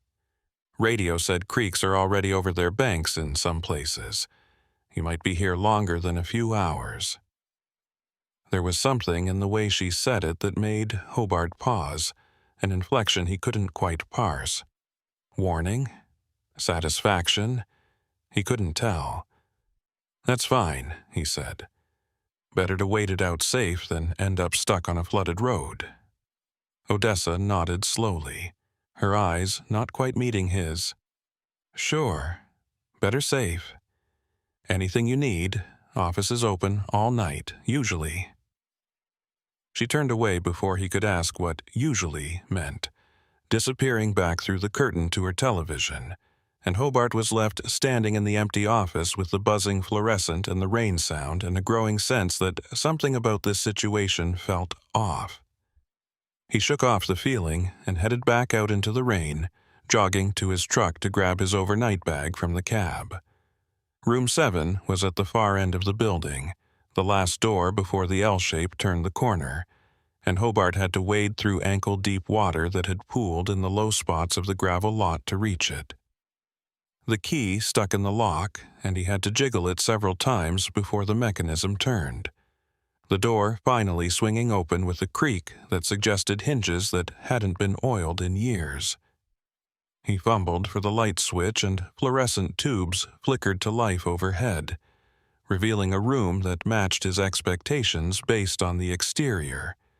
Cheap paneling on the walls, a double bed with a sagging mattress and a bedspread that had probably been installed when the motel was new in the 1960s, a television on a rickety stand, and a door that led to what he assumed was the bathroom.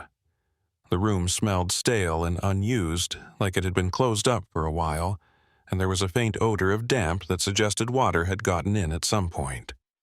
Hobart checked the bathroom and found a small space with a toilet, sink, and shower stall, all in avocado green that confirmed his guess about the age of the place. The plumbing groaned when he turned on the tap, but water came out eventually, rust-colored at first, then clearing to something that looked drinkable if not appetizing. He splashed some on his face, trying to wash away the road grime and the lingering unease that had settled over him since entering the office. It was just a rundown motel in the middle of nowhere, nothing sinister about it, just unfortunate and poorly maintained. He'd stayed in worse places over the years. He went back into the main room and sat on the edge of the bed, pulling out his phone to check messages and weather updates. The cell signal was weak, barely 1 bar, but it was enough to load a radar map that showed the storm system sprawled across most of Oklahoma with no signs of moving. The heavy rain would continue for at least another 6 hours, possibly longer, which meant Hobart was stuck here until morning at minimum. He sent a quick message to his dispatcher explaining the situation and his revised arrival time, then set his phone on the nightstand and tried to decide if he wanted to attempt sleep or just wait out the storm. The bed didn't look inviting, and he wasn't particularly tired, just restless in the way that came from too many hours behind the wheel, followed by forced inactivity. A sound from outside caught his attention. Footsteps on gravel, someone moving past his window. Hobart crossed to the curtain and pulled it back slightly, peering out into the rain-soaked parking lot. A figure was walking along the row of rooms, hunched against the rain, moving from door to door. As Hobart watched, the figure stopped at room 4 and tried the door handle. Finding it locked, they moved to room 5 and repeated the action. They were checking doors, testing to see which rooms were occupied or which were unlocked, and the deliberate, systematic nature of it made Hobart's instincts flare. He let the curtain fall back into place and moved to his door, making sure the deadbolt was engaged and the chain lock was secured. The doorknob rattled slightly as someone tried it from outside, found it locked, and moved on. Hobart waited by the door, listening, and heard the footsteps continue past his room toward the corner where the building turned. Then silence except for the rain. He counted to 30 before going back to the window and looking out again, but the parking lot was empty now, the figure gone. Just someone checking for an open room, maybe, or a guest who'd forgotten which room was theirs. Reasonable explanations existed.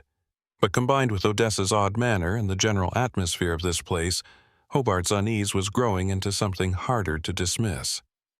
He checked his phone again, still only 1 bar, and now he noticed something he'd missed before.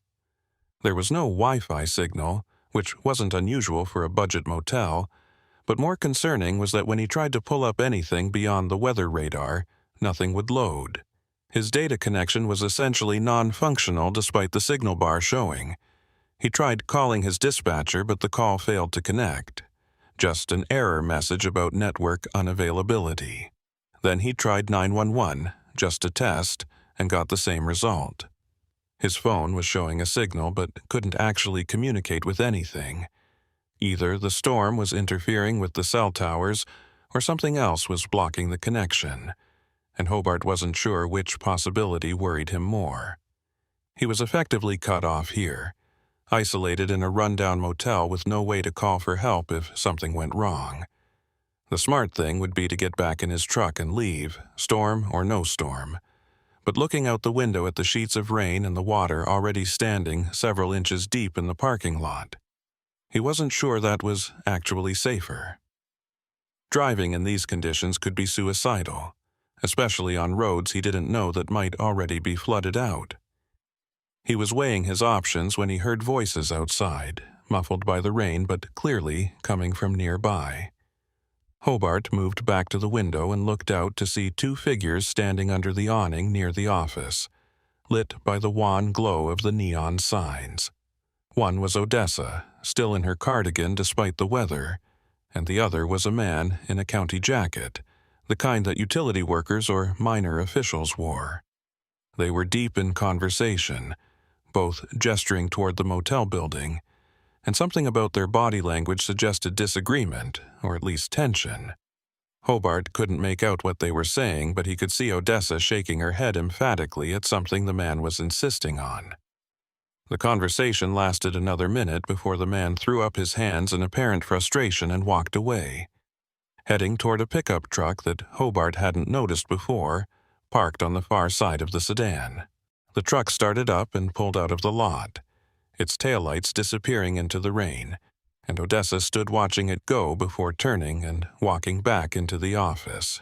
The whole interaction had taken maybe 5 minutes, but it left Hobart with more questions than answers. Who was the man? What were they arguing about? And why did the whole thing feel like he'd witnessed something he wasn't supposed to see? He let the curtain fall back and sat down on the bed again, his mind working through possibilities. County official checking on the motel's safety during the storm. Someone Odessa knew personally.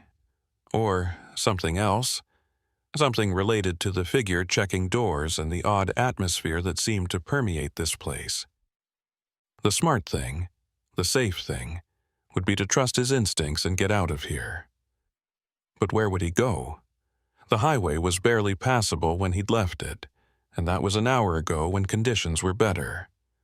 The storm was intensifying, not letting up, and heading back out into it could be more dangerous than staying put. Hobart had spent 20 years driving trucks, had developed good instincts about when to push through and when to wait, and right now those instincts were giving him conflicting signals. Danger here, danger out there, no clear safe option. He compromised by deciding to stay but remain alert, to treat this like a potentially hostile situation rather than just an unfortunate overnight stop. He moved his bag to block the door partially, creating a barrier that would slow anyone trying to enter, and positioned a chair where he could sit and watch both the door and the window. The hours crawled past with painful slowness. Hobart dozed fitfully, jerking awake at every sound. The rain changing tempo, the building settling, a door slamming somewhere in the complex. Around 2 a.m, he heard an engine start up and looked out to see the muddy sedan pulling out of its parking spot and driving away into the rain. So, someone else had been staying here, though he'd never seen them enter or leave their room. The sedan's departure left the parking lot empty except for his rig, which somehow made him feel more isolated rather than less.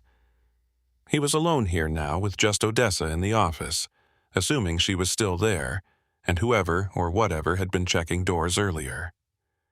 The rain finally began to let up around 4 a.m., transitioning from the heavy downpour to a steady drizzle. Hobart stood by the window watching the sky lighten fractionally toward dawn, gray replacing black but bringing no real comfort. The parking lot was a disaster, gravel washed away in places to reveal bare dirt that had turned to mud, and water still pooled everywhere, creating an obstacle course between his truck and the office. He needed to check out, needed to get back on the road now that conditions were improving, but something made him hesitate.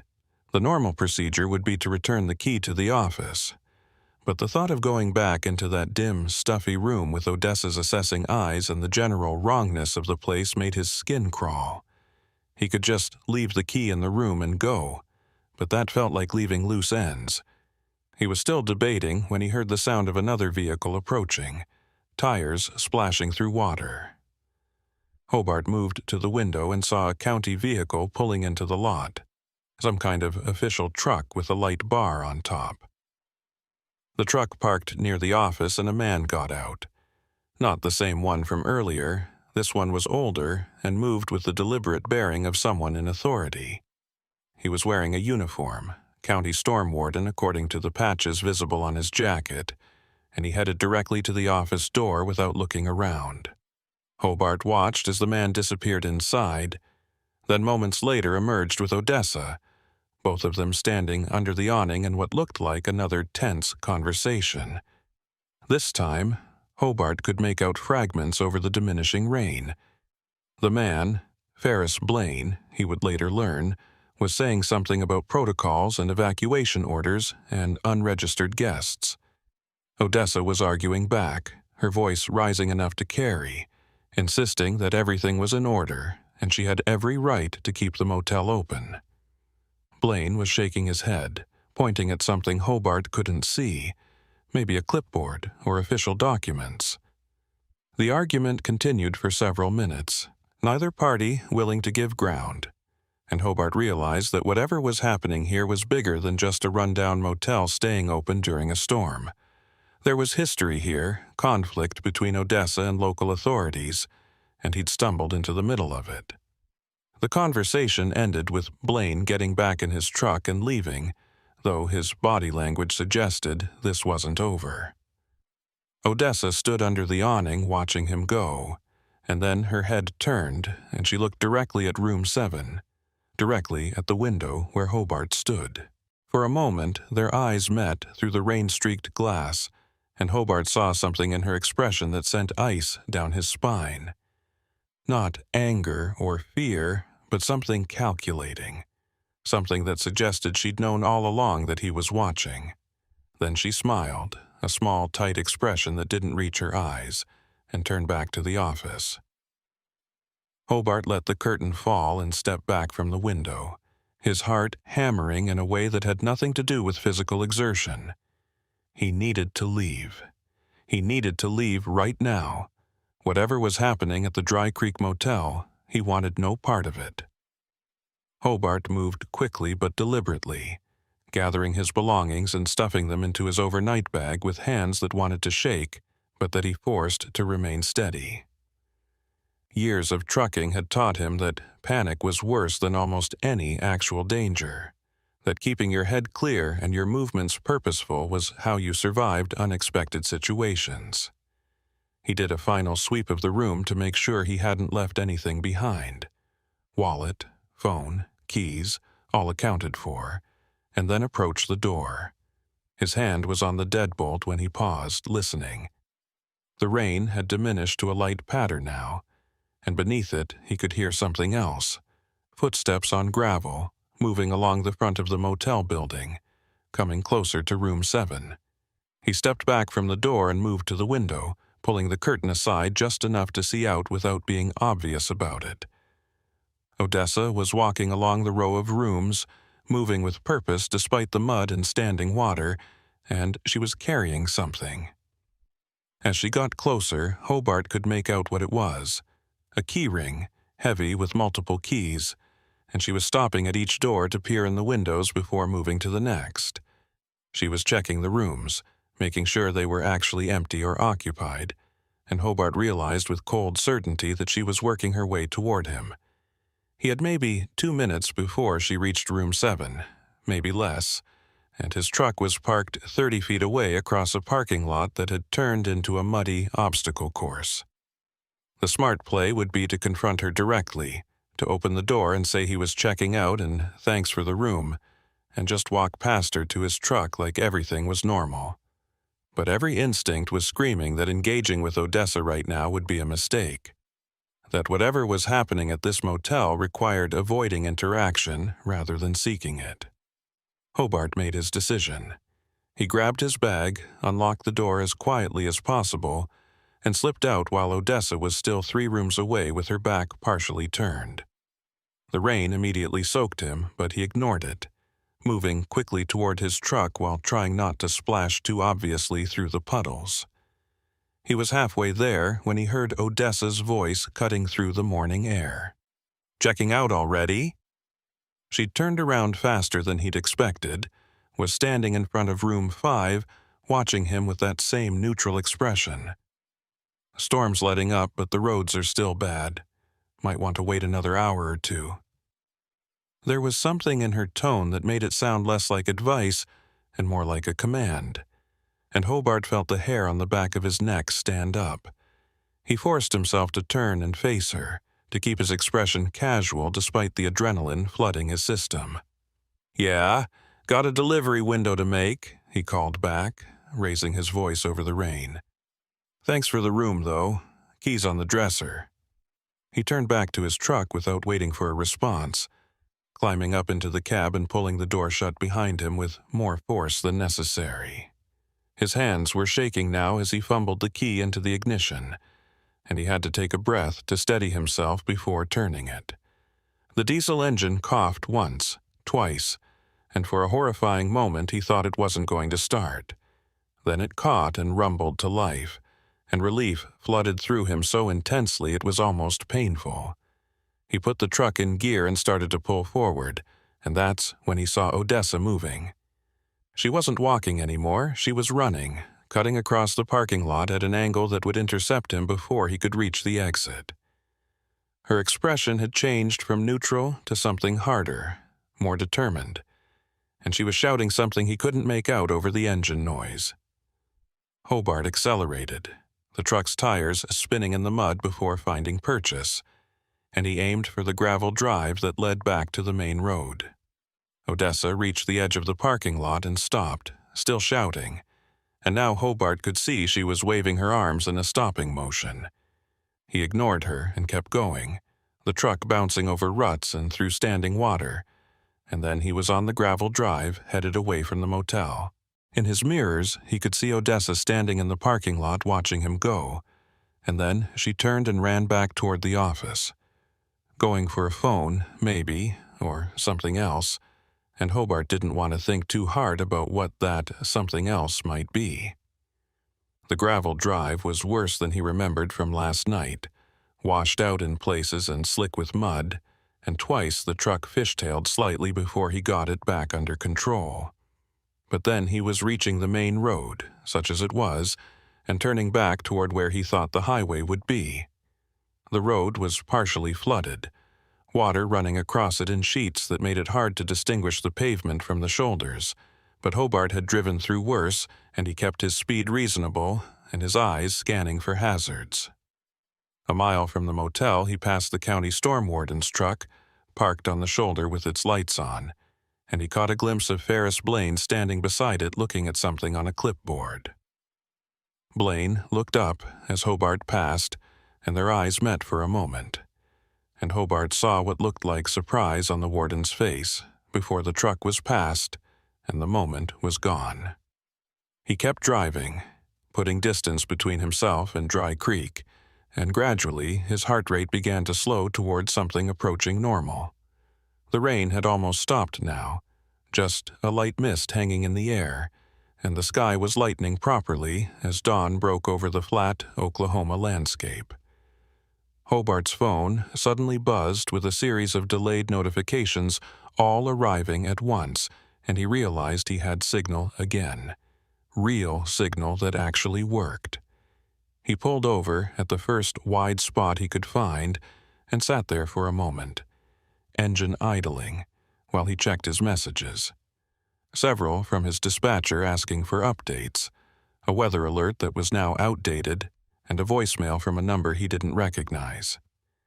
He played the voicemail and heard Ferris Blaine's voice. "This message is for Hobart Quillen, if you're the trucker who stopped at the Dry Creek Motel last night. This is Ferris Blaine, County Storm Warden. I need you to call me back as soon as you get this message. It's important, and it concerns your safety. The number is..." Hobart listened to the rest of the message, saved the number, and sat staring at his phone trying to decide what to do. Part of him wanted to just delete the message and keep driving, to put as much distance as possible between himself and whatever was happening back there. But another part, the part that had survived 20 years of trucking by paying attention to warning signs and not ignoring problems, knew that wasn't smart. If there was something dangerous about the motel, something official enough that the county storm warden was involved. He needed to know what it was. He called the number. Blaine answered on the second ring. "Ferris Blaine." His voice was clipped and professional, but Hobart could hear tension underneath it. "This is Hobart Quillen. I got your message. What's this about?" There was a pause, and Hobart heard what sounded like papers rustling. "Mr. Quillen, I need to know if you stayed at the Dry Creek Motel last night, and if so, which room you were in." Hobart's grip tightened on the phone. "Room 7. Why? What's going on?" Another pause, longer this time, and when Blaine spoke again, his voice had shifted to something more cautious. "How long were you there? Did you interact with anyone besides the manager? Did you notice anything unusual about the property?" The questions came rapid fire, and Hobart answered them as best he could, describing his arrival around midnight, his interactions with Odessa, the figure checking door handles, the conversations he'd witnessed between Odessa and officials. Blaine listened without interrupting, and Hobart could hear him taking notes. When Hobart finished, there was a long silence before Blaine spoke again. "Mr. Quillen, I need you to come back to Dry Creek. I know that's probably the last thing you want to do, but I need a statement from you, and there are some things you need to see. Things that will explain why I've been trying to get that motel shut down for the past 6 months." The words sent ice down Hobart's spine. "What kind of things?" he asked, though part of him didn't want to know the answer. Blaine's voice was grim. "The kind that mean you were very lucky to leave when you did. Can you meet me at the motel in 30 minutes? I'll have county deputies there for safety. You won't be at risk. But your testimony about what you witnessed last night could be the final piece I need to get an emergency closure order." Hobart wanted to say no, wanted to tell Blaine he was already back on the highway and wouldn't be stopping for anything. But the thought of other drivers pulling off that exit, checking into that motel, ending up in whatever situation he'd barely escaped from, made the decision for him. 30 minutes, he agreed, and ended the call before he could change his mind. The drive back to Dry Creek felt longer than the drive away had. Every mile marker a reminder that he was voluntarily returning to a place his instincts were screaming to avoid. But he kept going, and eventually the exit appeared and he took it, following the familiar road back toward the cluster of buildings that marked the town. The motel looked different in daylight, not less ominous exactly, but more obviously dilapidated. A relic from another era that was slowly collapsing under the weight of time and neglect. There were now 3 county vehicles parked in the lot, including Blaine's truck and 2 sheriff's department cruisers, and Hobart could see several uniformed figures moving around the property. He parked his rig near the entrance and climbed down to find Blaine walking toward him. Up close, Ferris Blaine was a man in his late 50s with the weathered look of someone who'd spent most of his life working outdoors. He was wearing the same county jacket from earlier, now mud-splattered, and he extended a hand as he approached. "Mr. Quillen, thanks for coming back. I know this probably feels wrong." Hobart shook his hand, noting the firm grip and the calluses that spoke to manual labor. "You could say that.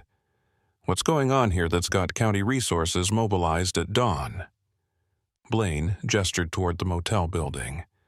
"Let me show you. But I should warn you, it's not pleasant." They walked toward the row of rooms, passing the office where Hobart could see Odessa sitting in one of the cruisers, her hands apparently restrained.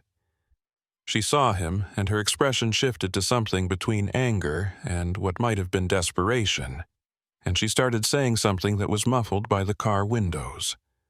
Blaine kept walking, and Hobart followed, trying not to look at Odessa, trying not to think about how close he'd come to whatever fate she'd apparently had planned. They stopped at room 4, several doors down from where Hobart had stayed, and Blaine pushed open the door that was already ajar. "This is what I wanted you to see," he said quietly. This is why I've been fighting to close this place down." The room looked similar to room 7 at first glance. Same paneling, same dated furniture, same general layout, but there were differences that made Hobart's stomach turn. The bed was stripped down to a bare mattress that was stained dark with something that might have been water damage, or might have been something worse. The walls had marks on them, scratches and dents that looked like someone had struggled there. And most disturbing was the floor near the bathroom door, where the carpet had been pulled up to reveal concrete underneath that showed dark stains, even after what must have been attempts to clean it. Blaine watched Hobart's face as he took it all in. "We've had 4 missing persons reports filed over the past 2 years," Blaine said, his voice flat. "All of them were last seen in this area during storms. All of them were driving trucks or commercial vehicles." The implications crashed over Hobart like a physical wave. "You think she was—" He couldn't finish the sentence, couldn't quite bring himself to say it out loud. Blaine nodded grimly. "We think she was targeting truckers who stopped here for shelter during bad weather, drugging them, robbing them, and disposing of the evidence. We haven't found bodies yet, but the forensic team is bringing in ground-penetrating radar to check the property. Your statement about the figure checking door handles, about the arguments I had with her over operating during storms, it all fits the pattern we've been documenting." He paused, then added more quietly, "You left just in time. I think if you'd stayed another hour, you would have been next." Hobart felt his legs go weak and he had to lean against the doorframe for support. He thought about the key Odessa had been carrying, about her checking rooms, about the calculating look she'd given him through the window, about how he'd been alone in room 7 at the far end of the building where no one would hear if something happened. "But the other guest," he heard himself saying. "I saw a car leave around 2 a.m. There was someone else here." Blaine's expression darkened. "The sedan that was parked here when you arrived. We found it abandoned about 5 miles down the highway, driver's door open, no sign of whoever was operating it. We're treating it as another missing person case until we can confirm otherwise." They moved through several other rooms, each one showing signs of the same disturbing activities. Stripped beds, pulled up carpet, evidence of cleaning that hadn't quite erased the stains underneath. In room 9, they found a collection of personal items that had apparently been taken from previous victims. Wallets, phones, keys, things that could be sold or used. A deputy was carefully documenting each item, photographing and bagging them as evidence. Hobart recognized a couple of the wallets as the type that truck drivers favored, heavy leather with chains to attach to belt loops, and the sight made him feel sick. These were colleagues, people who'd made the same decision he had to seek shelter during a storm, and they'd paid for it with their lives. Blaine walked Hobart back towards the office area where other deputies were processing the crime scene. "I need you to give a formal statement," Blaine said. "Everything you saw and heard from the time you arrived until you left. Times, descriptions, exact words if you can remember them. It'll take a couple of hours, but it's crucial for building a case against her." Hobart nodded, still processing everything he'd learned. "What about the other people I saw arguing with her? The guy in the county jacket who was here before you arrived?" Blaine's expression shifted to something uncomfortable. "That's part of what's complicated this case. Odessa had connections with county workers, people who owed her favors, or who she had leverage over. Not law enforcement, but maintenance workers, clerks, people who could alert her when we were planning inspections, or who could delay paperwork. It's why it's taken us so long to build a case. She had warning every time we tried to make a move." They set up in one of the county vehicles where Hobart spent the next 3 hours giving his statement to a detective who'd arrived from the county seat. He described everything in as much detail as he could remember. Odessa's mannerisms, the layout of room 7, the sound of footsteps checking doors, the conversations he'd witnessed, the way his phone had shown signal but couldn't connect, That last detail got particular attention from the detective. "We found a signal jammer in the office," the detective explained. "Commercial grade, the kind that creates a dead zone about 100 yards in diameter. Shows signal strength on your phone but blocks actual communication. It's illegal to operate one, but it would explain why you couldn't call out." The pieces were falling into place now, creating a picture of a predator who'd spent years perfecting her hunting ground. The isolated location, the storms that brought in desperate travelers, the jammer that cut off their ability to call for help, the systematic way she'd check which rooms were occupied before making her move. Hobart had been prey in a trap he hadn't even recognized as such, saved only by instinct and the random chance of leaving when he did. The thought of how close he'd come, of how easily he could have been another missing trucker whose fate was never discovered, made him feel cold despite the warming morning air. By the time Hobart finished his statement, it was nearly noon, and the motel property was swarming with additional law enforcement and forensic personnel. A news van had arrived from Tulsa, parked at the edge of the lot, and reporters were trying to get statements from anyone who talked to them. Blaine found Hobart sitting in his truck cab, staring at nothing, and climbed up on the running board to look in the window. "How you holding up?" the warden asked, and Hobart had to think about the answer. How was he holding up? He'd spent the night in a room that might have been the last place multiple people had been alive. He'd been minutes away from becoming a victim himself.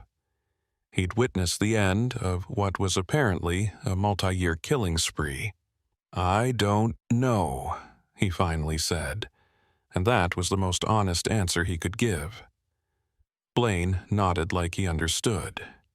"You should probably talk to someone. County has victim services, counselors who specialize in this kind of thing. I can give you contact information." He paused, then added, "For what it's worth, you did everything right. Trusted your instincts, got out when something felt wrong, came back when it mattered. A lot of people wouldn't have had the presence of mind to do that." Hobart wanted to say something about how he hadn't done anything special, had just gotten lucky, but the words wouldn't come. Instead, he just nodded and accepted the business card Blaine handed him. "I need to get back on the road," he heard himself saying. "I've got a delivery that's already late, and sitting here isn't helping anything." Blaine looked like he wanted to argue, wanted to insist that Hobart shouldn't drive in his current state, but after a moment, he just stepped back and let Hobart close the door. "Take care of yourself," Blaine called through the window. "And maybe stick to highways for a while. Give yourself time to process this before taking any more back-road shortcuts." It was good advice, and Hobart nodded his acceptance of it, but he knew it wasn't that simple. Every highway had exits, every exit led somewhere, and there was no way to know which ones were safe and which ones led to places like Dry Creek Motel. The illusion of safety that came from major routes was just that, an illusion. Predators existed in the margins, in the overlooked places where storms forced travelers off the main roads. And avoiding one didn't mean you wouldn't find another. He started the engine and pulled out of the lot, watching the motel shrink in his mirrors until it disappeared around a curve. The morning had turned clear and bright, the storm system finally moving off to the east, and the landscape looked clean and fresh in a way that felt dishonest given what he now knew had been happening in that forgotten corner of Oklahoma. He drove in silence, not turning on the radio or CB, just listening to the sound of the engine and the road and trying to organize his thoughts into something coherent. The delivery to Tulsa could wait another few hours. His dispatcher would understand, especially once Hobart explained what had happened. Right now, he just needed to drive, needed the familiar comfort of the road and the rig, and the simple mechanical task of getting from one place to another. Somewhere around the state line, he pulled into a proper truck stop, one of the national chains with multiple pumps and a full restaurant and plenty of other drivers visible. The normalcy of it was almost overwhelming after the isolation of Dry Creek, and Hobart found himself just sitting in the parking lot for 15 minutes watching people come and go. Families on road trips, other truckers grabbing coffee and food, employees changing shifts, all the ordinary human activity that made up the background of highway life. Eventually, he climbed down and went inside, ordered coffee he didn't really want, and sat in a booth trying to look like just another driver on just another run. An older trucker at the next booth over caught his eye and nodded, that universal trucker acknowledgement of shared profession, and Hobart nodded back. The simple gesture felt grounding somehow, a reminder that most of the people on these roads were just doing their jobs, not hunting prey in broken-down motels. His phone rang, and he saw it was his dispatcher. He answered and spent 10 minutes explaining the situation in broad strokes, leaving out some of the more disturbing details, but conveying enough that the dispatcher understood why he was running late. To their credit, the dispatcher was more concerned about Hobart's well-being than the delayed load. "Take whatever time you need," they said. "We'll handle the customer, explain the circumstances. You just take care of yourself and let us know when you're ready to resume the run." It was the response Hobart had hoped for, but hadn't quite expected, and he felt something loosen in his chest. He confirmed he'd be back on the road within an hour and ended the call, then sat staring at his coffee while it slowly cooled. A TV mounted in the corner of the restaurant was showing local news, and as Hobart watched, a breaking news banner appeared. "Arrest in connection with missing truckers case," the headline read, and there was footage of the Dry Creek Motel with county vehicles visible in the background. The sound was off, but the closed captioning scrolled across the bottom of the screen, describing how a multi-year investigation had culminated in the arrest of a motel owner suspected in multiple disappearances. They didn't use Odessa's name yet. That would come later, after charges were formally filed, but they showed the motel prominently, and Hobart felt eyes turning toward him as other patrons recognized the location from his own description of where he'd been. He left money on the table for the coffee he hadn't drunk and headed back to his truck, suddenly desperate to be moving again, to put more distance between himself and that place. The delivery to Tulsa went smoothly once he finally got there, the warehouse workers efficient and professional, and no one asked why he was running hours behind schedule. He filed the paperwork, got his signature for the completed delivery, and headed back east toward his home terminal. The return trip was uneventful in the best possible way. Clear weather, light traffic, no emergencies or complications. Just mile after mile of ordinary highway driving, the kind that should have been boring but that Hobart found himself grateful for in a way he'd never been before. By the time he reached his terminal, 3 days had passed since he'd left Dry Creek Motel, and already the incident was starting to feel distant and unreal, like something that had happened to someone else. The news had moved on to other stories. The investigation was proceeding through official channels, and Hobart's life had returned to its normal rhythms of loads and deliveries and maintenance schedules. He did contact the victim services counselor that Blaine had recommended, had a few sessions talking through the experience, and found it helped in ways he hadn't expected. Not in making the memories go away, they would always be there, but in processing them, in understanding his reactions, and his continuing unease about isolated stops and rural motels. Weeks turned into months, and Hobart kept driving, kept taking loads across the country, but he found himself being more selective about where he stopped. He stuck to major truck stops whenever possible, avoided exits that led to single-establishment towns, and never again pulled off the highway during a storm without thoroughly researching what he'd find there. Some of his fellow drivers thought he was being paranoid, overly cautious, letting one bad experience color his judgment. But others understood, particularly those who'd been driving long enough to have their own close calls and narrow escapes. The road had dangers that most people never thought about, and truckers learned to recognize them or they didn't last in the profession. The case against Odessa proceeded through the courts, and Hobart received regular updates from the prosecutor's office. They'd found evidence linking her to at least 7 missing persons cases, with forensic work ongoing that might connect her to more. The property itself had revealed graves, exactly as Blaine had suspected, and the full scope of what had been happening at the Dry Creek Motel was slowly coming to light. Hobart would have to testify eventually, would have to face Odessa in court and describe what he'd witnessed, but that was a future problem he'd deal with when it arrived.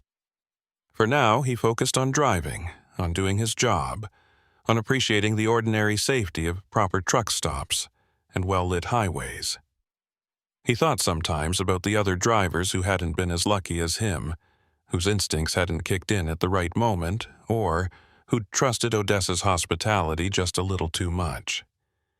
They'd been people with families and friends and lives beyond the road, and they'd ended up as statistics in a case file, their trucks stripped and sold, their disappearances unexplained until it was far too late to save them.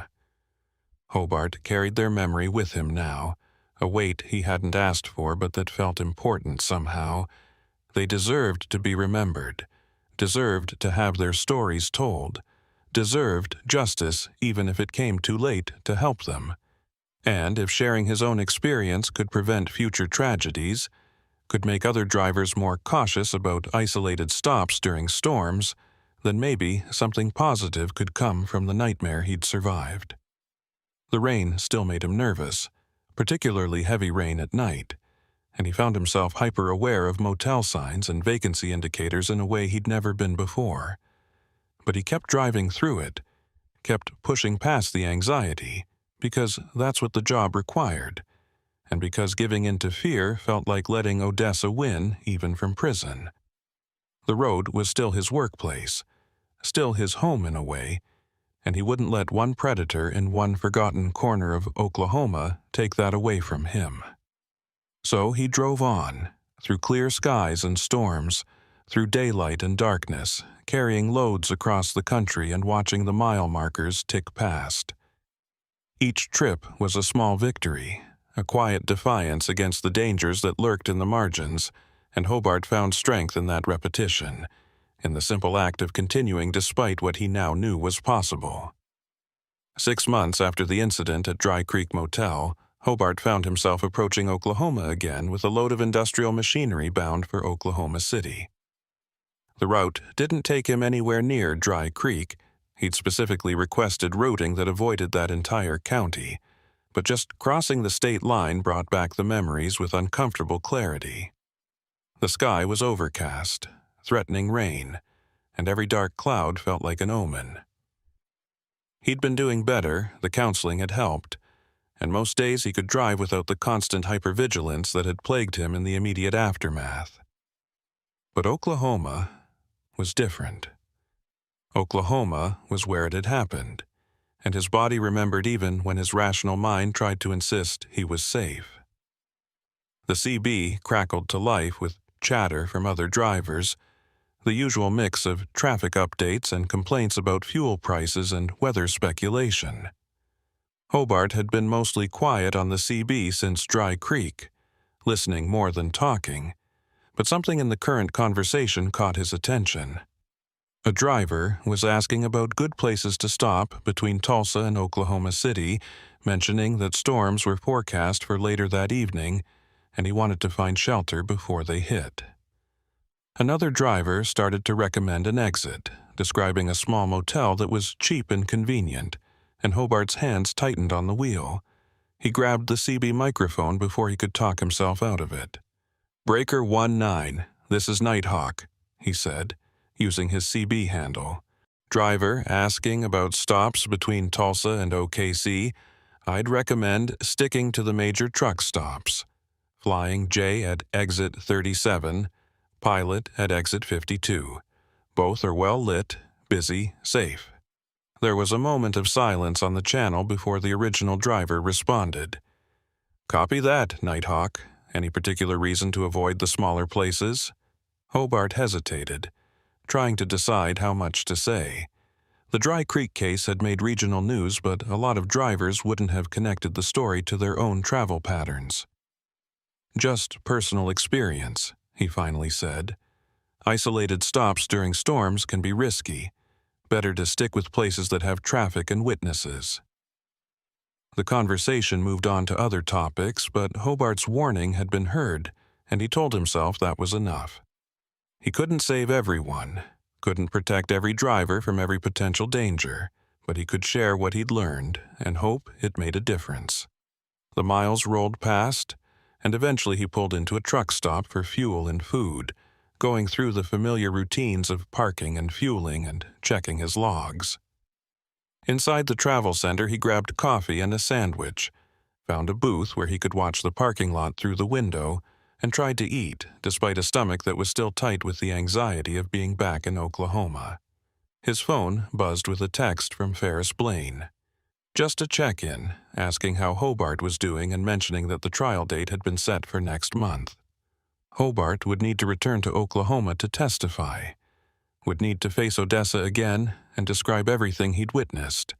The thought made his appetite disappear completely, but he knew it was necessary. Was the price of justice for the victims who hadn't survived.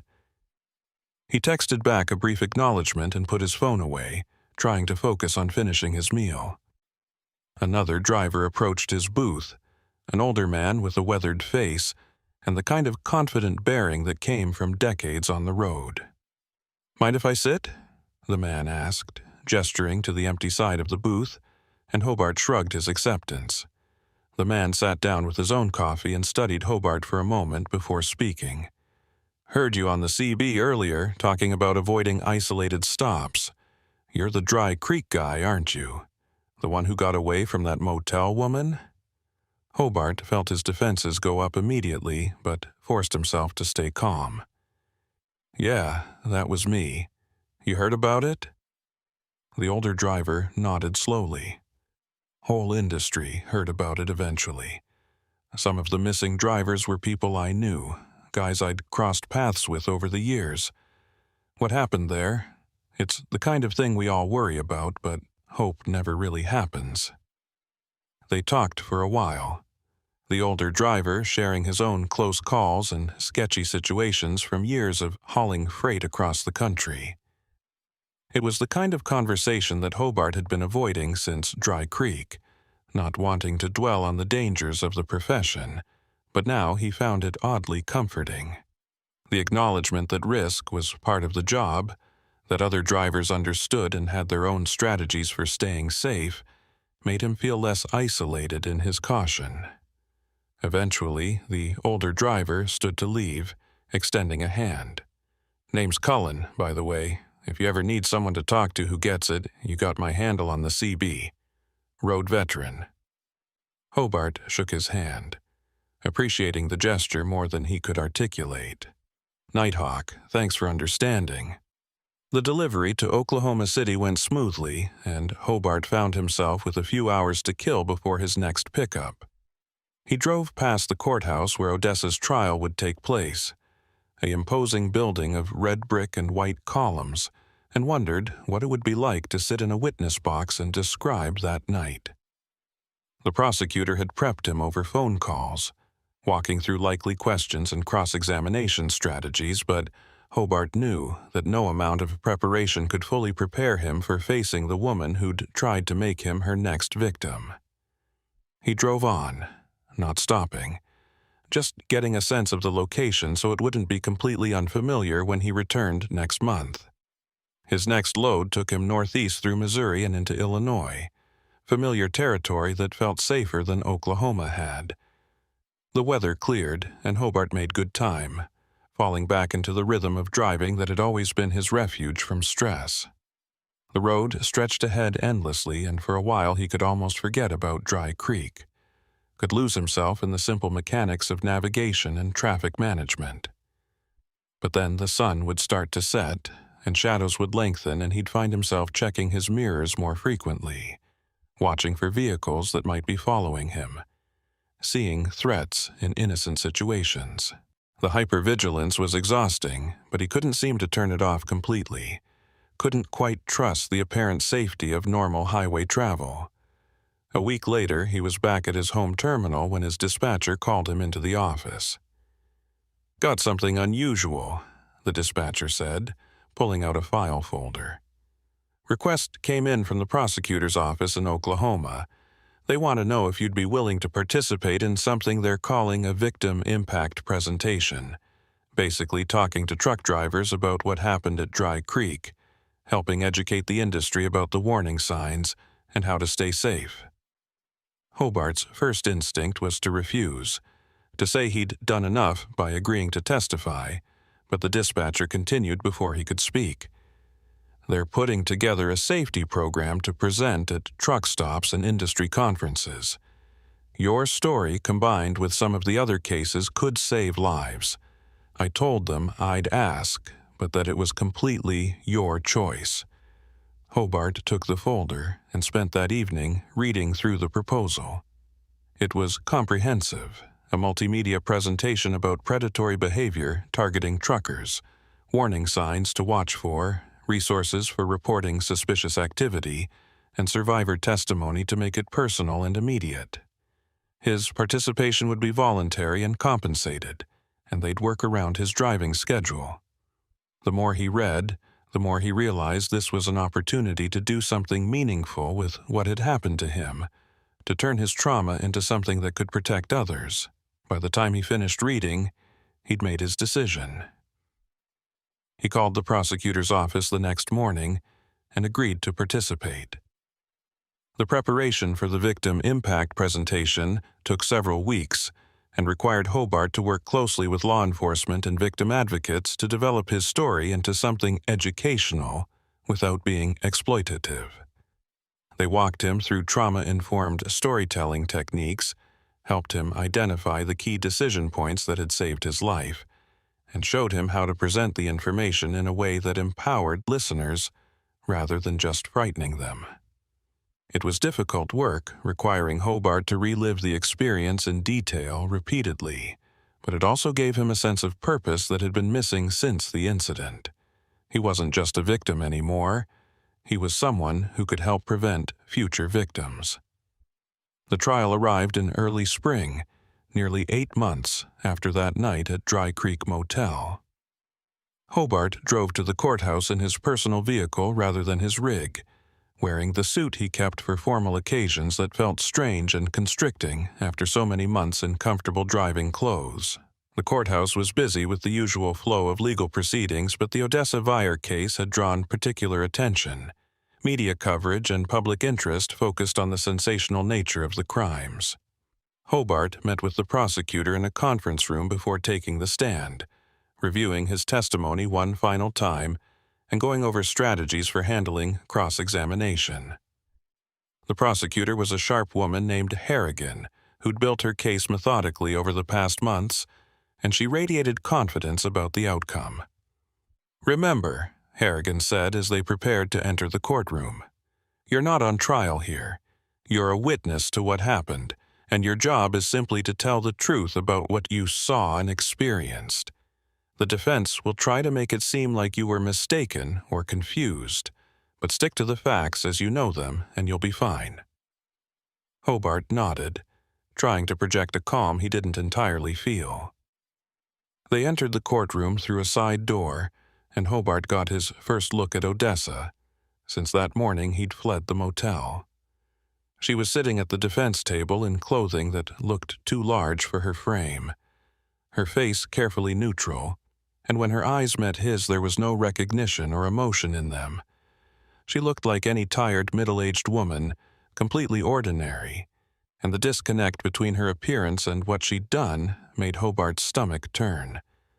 The testimony itself took most of the day, Harrigan leading him through a chronological account of his experience at Dry Creek Motel. Hobart described the storm, his decision to seek shelter, his interactions with Odessa, the suspicious activities he'd witnessed, and his eventual escape. He kept his voice steady, and his answers direct, focusing on observable facts rather than speculation or emotion.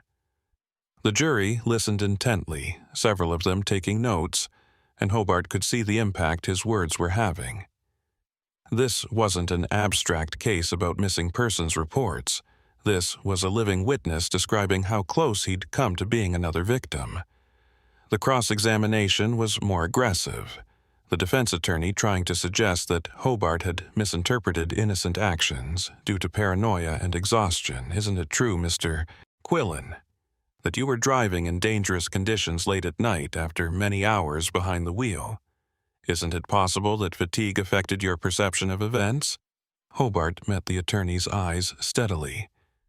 I was tired, yes, but I wasn't so tired that I imagined someone checking door handles, or that I misheard the arguments about evacuation orders, or that I hallucinated my phone showing signal but not being able to connect. Those things happened, and they happened the way I described them. The attorney tried several more approaches, but Hobart held firm, and eventually he was dismissed from the stand. He sat in the gallery for the rest of the trial, listening to testimony from forensic experts about the evidence found on the property, from family members of missing truckers who'd never come home, from Ferris Blaine about his attempts to shut down the motel and the resistance he'd encountered. The picture that emerged was damning, a systematic operation that had been running for years, claiming victims who were specifically chosen because they were transient, and whose disappearances might not be immediately noticed. Odessa had been calculating and patient, waiting for the right combination of circumstances before acting, and she'd gotten away with it for so long because she'd understood how to exploit the vulnerabilities of her targets. The prosecution rested after 3 days, and the defense put on a briefcase arguing that the evidence was circumstantial, that Odessa had been running a legitimate business that happened to attract troubled people who then disappeared for unrelated reasons. It was a weak argument, and the jury saw through it quickly. Deliberations lasted less than 6 hours before they returned with guilty verdicts on all counts. Multiple counts of first-degree murder, conspiracy, kidnapping, and various other charges that would ensure Odessa spent the rest of her life in prison. Hobart watched as the verdicts were read, and Odessa's expression never changed, remaining blank and unreadable even as her attorney slumped in defeat beside her. After the trial concluded, Hobart met with family members of some of the victims, people who'd been waiting years for answers about what had happened to their loved ones. The conversations were difficult but necessary, and Hobart found himself sharing details about the motel and the operation that helped them understand their relatives' final hours. It was painful work, but it felt important, giving these families a sense of closure that they'd been denied for so long. One woman, whose brother had disappeared 3 years earlier while hauling a load through Oklahoma, hugged Hobart and thanked him for surviving, for being able to tell the story that her brother couldn't. The embrace left him shaken in a way the trial itself hadn't, confronting him with the random chance that had separated his outcome from theirs. The Victim Impact Presentation program launched a month after the trial, with Hobart as one of several speakers who traveled to truck stops and industry events to share their experiences. He found public speaking harder than he'd expected, the vulnerability of standing in front of a room full of fellow drivers and describing his near miss making him feel exposed in ways that testifying in court hadn't. But he also found it rewarding when drivers would approach him afterward with their own stories of suspicious situations they'd encountered, or to thank him for making them more aware of the risks they faced. The program was reaching people, changing behaviors, and Hobart took satisfaction in knowing that his trauma was serving a purpose beyond just his own survival. One evening, after a presentation at a truck stop outside Memphis, an older driver approached Hobart with a weathered logbook in hand. "I wanted to show you something," the driver said, opening the book to reveal decades of entries in fading ink. "I've been driving 42 years, and in that time I've made thousands of decisions about where to stop and when to push through. Some of those decisions were good, and some were lucky, but I realize now that I didn't always know the difference." He pointed to an entry from several years back. noting a stop at a location Hobart now recognized as being near Dry Creek. "I almost pulled off at that exit once, during a storm not unlike the one you described. Something made me keep going, find a different place. Hearing your story, I wonder if that instinct saved my life." The conversation stayed with Hobart long after the driver had left. This idea that countless small decisions and chance moments determined who survived and who didn't. He thought about all the times he'd driven past exits without taking them, about weather that had been bad but not quite bad enough to force him off the road, about the random factors that had aligned to put him at Dry Creek Motel on that particular night. There was no grand design to it, no cosmic justice that had chosen him to survive while others perished. It was just chance and instinct and the accumulated wisdom of years on the road that had given him the awareness to recognize danger when he encountered it. As spring turned to summer, Hobart found himself driving through Oklahoma again, this time with less anxiety than before. The trial was over. Odessa was in prison, and the Dry Creek Motel had been demolished by the county as part of closing the case. The exit still existed, but there was nothing at the end of it now except empty foundations and a historical marker that the county had installed describing what had happened there. Hobart didn't take the exit, but he noted it passing, acknowledging it without letting it control him. The fear wasn't gone completely, but it had diminished, replaced by a wary respect for the dangers that existed in the margins and a commitment to helping others recognize and avoid them. The Victim Impact Program continued to grow, expanding beyond just truck drivers to include other transient populations that might be vulnerable to similar predation. Hobart remained involved, though he limited his participation to once or twice a month to avoid letting it consume his life entirely. He was still a trucker first, still made his living hauling freight across the country, and he didn't want his identity to become defined entirely by what had happened at Dry Creek. The experience was part of him now, but it wasn't all of him, and maintaining that balance felt important for his long-term recovery. He started a blog at the suggestion of one of his counselors, writing about life on the road and safety practices and the lessons he'd learned from his experience. The writing came easier than the public speaking, allowing him to process his thoughts at his own pace and share them without the immediate vulnerability of face-to-face interaction. The blog found an audience among drivers who appreciated his practical advice, mixed with honest reflection about the psychological aspects of the profession. Comments and emails came in regularly, and Hobart found himself building a community of drivers who were willing to talk openly about the risks they faced and the strategies they used to stay safe. One of his blog posts described the concept of trusting your gut, explaining how instinct developed from experience could warn you of danger before your conscious mind recognized the signs. He detailed the small observations that had made him uneasy at Dry Creek, Odessa's odd mannerisms, the too clean detour signs, the phone that showed signal but couldn't connect, and how he'd learned to pay attention to those warning flags rather than dismissing them as paranoia. The post went viral within the trucking community, shared thousands of times, and sparking conversations about situational awareness and the importance of listening to intuition even when you couldn't articulate exactly what was wrong. Fall brought cooler weather and longer nights, and Hobart found himself actually appreciating the isolation of night driving again for the first time since Dry Creek. There was something meditative about rolling through darkness with just the highway ahead and your thoughts for company, and he'd missed that aspect of the job during the months when night driving had felt threatening rather than peaceful. He still preferred well-lit truck stops and avoided isolated exits during storms, but the paralyzing fear had faded to manageable caution. He was functioning again, not just surviving, but actually living, and that felt like a victory worth celebrating. The anniversary of that night at Dry Creek Motel arrived in late November, marking a full year since the incident. Hobart was hauling a load through Nebraska when the date registered, and he pulled off at a rest area to sit for a while and reflect. A year ago, he'd been trapped in a motel room, terrified and isolated, minutes away from becoming another victim.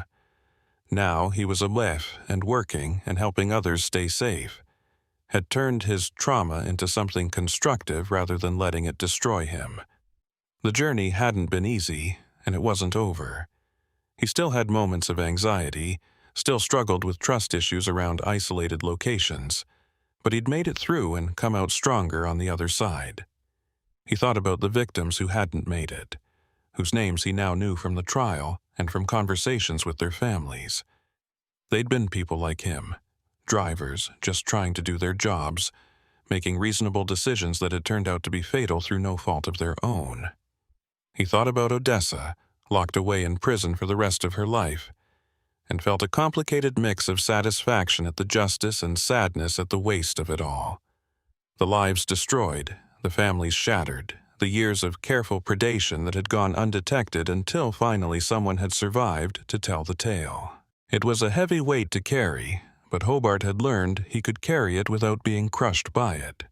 He finished his coffee and got back on the road, merging into traffic and heading west toward his delivery point. The landscape rolled past in familiar patterns, and Hobart found himself actually looking forward to the drive rather than dreading it. There would be more storms, more nights driving through rain and darkness, more exits and truck stops and lonely stretches of highway. But there would also be sunrises over mountains, and good conversations with fellow drivers, and the satisfaction of a load delivered on time. The road still held dangers, but it also held everything that had drawn him to trucking in the first place: freedom and solitude and the endless possibility of movement. And he wasn't going to let what had happened at Dry Creek take that away from him. The miles accumulated and the seasons turned, and Hobart kept driving, kept sharing his story, kept working to make the industry safer for everyone who made their living on the highways. It wasn't glamorous work, and it didn't undo what had happened, but it gave him purpose and connected him to a community of people who understood the unique challenges and risks of the profession. He'd survived something terrible and transformed it into something meaningful, and while he'd never be grateful for the experience itself, he could appreciate the person it had forced him to become. Stronger, more aware, more compassionate toward others facing their own traumas.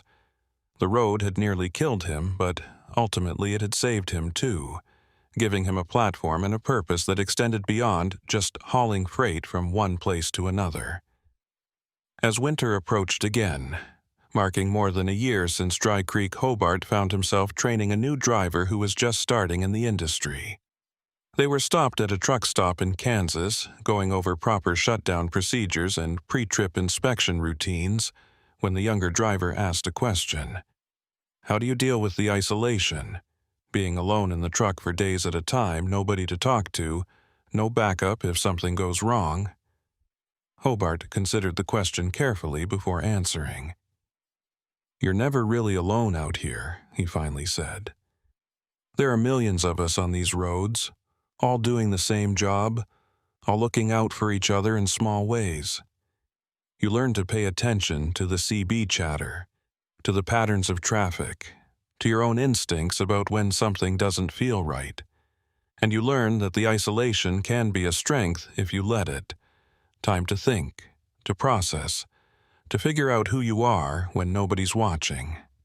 The young driver absorbed this, nodding slowly, and Hobart recognized his own earlier self in that expression of tentative understanding. He remembered being new to the industry, learning the unwritten rules and developing the situational awareness that kept you safe.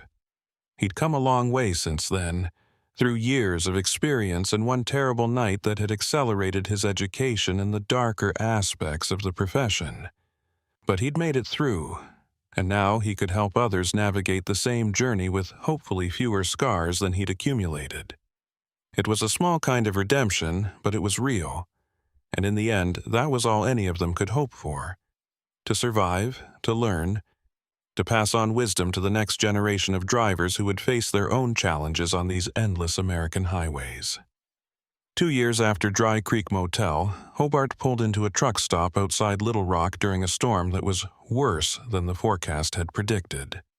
The rain was coming down in sheets that turned the parking lot into a shallow lake, and his first instinct was the old, familiar anxiety, the tightness in his chest, the hyper-awareness of every exit and building, the urge to keep driving no matter how dangerous the conditions. But this time he recognized the response for what it was, acknowledged it without letting it control him, and made the rational decision to stop and wait it out at a proper facility with other drivers around and all the safety that came with a busy truck stop. Inside the travel center, he found a booth near the window and ordered coffee, watching the storm through rain-streaked glass while other drivers came and went around him. The familiar sounds and smells of the place were grounding: diesel fuel and hot food, and the constant background noise of CB chatter and conversation. This was his world, had been for 20-plus years now, and Dry Creek hadn't taken that away from him, even though it had tried. A young driver approached his booth, someone Hobart vaguely recognized from one of his safety presentations months ago, and asked if he could sit. Hobart gestured his acceptance, and the younger man sat down with obvious relief on his face. "I wanted to thank you," the driver said, his accent marking him as being from somewhere in the deep south. "I was hauling through Missouri last month. Storm came up fast like this one, and I saw an exit with one of those old roadside motels. My first thought was to pull off and wait it out there. But then I remembered your presentation, remembered you saying to stick with busy places where there's witnesses and traffic. So I kept going, found a proper truck stop 20 miles up the road." He paused, looking uncomfortable. "Next day, I heard on the news that same motel got raided by state police. Turns out they were running some kind of cargo theft operation, drugging drivers and stripping their trucks. If I'd stopped there—" He didn't finish the sentence, but he didn't need to. Hobart understood perfectly what the young driver was saying, that the information shared, the warnings given, had potentially saved him from becoming another victim of predators who saw truckers as easy targets. It was exactly the kind of impact that Hobart had hoped for when he'd agreed to participate in the safety program, but hearing it confirmed never got old. "I'm glad you trusted your instincts," Hobart said quietly. "That's what it comes down to most of the time, paying attention to that voice in your head that says something's wrong, even when you can't articulate exactly what it is." They talked for a while longer, Hobart sharing some of the lessons he'd learned not just from Dry Creek but from 2 decades of navigating the risks that came with the profession. The young driver listened intently, asking smart questions and clearly taking mental notes, and Hobart recognized the same hunger for knowledge that he'd had when he was starting out. Eventually, the driver thanked him again and headed back to his rig, and Hobart sat alone with his coffee watching the storm begin to ease. The rain was letting up, transitioning from downpour to steady shower, and the sky was lightening slightly toward the west where the system was moving off. His phone buzzed with a message from Ferris Blaine, something that had become a regular occurrence over the past 2 years. The former storm warden had retired from his county position and now worked with a national trucking safety organization, using his experience with the Dry Creek case to develop better protocols for identifying and shutting down operations that targeted drivers.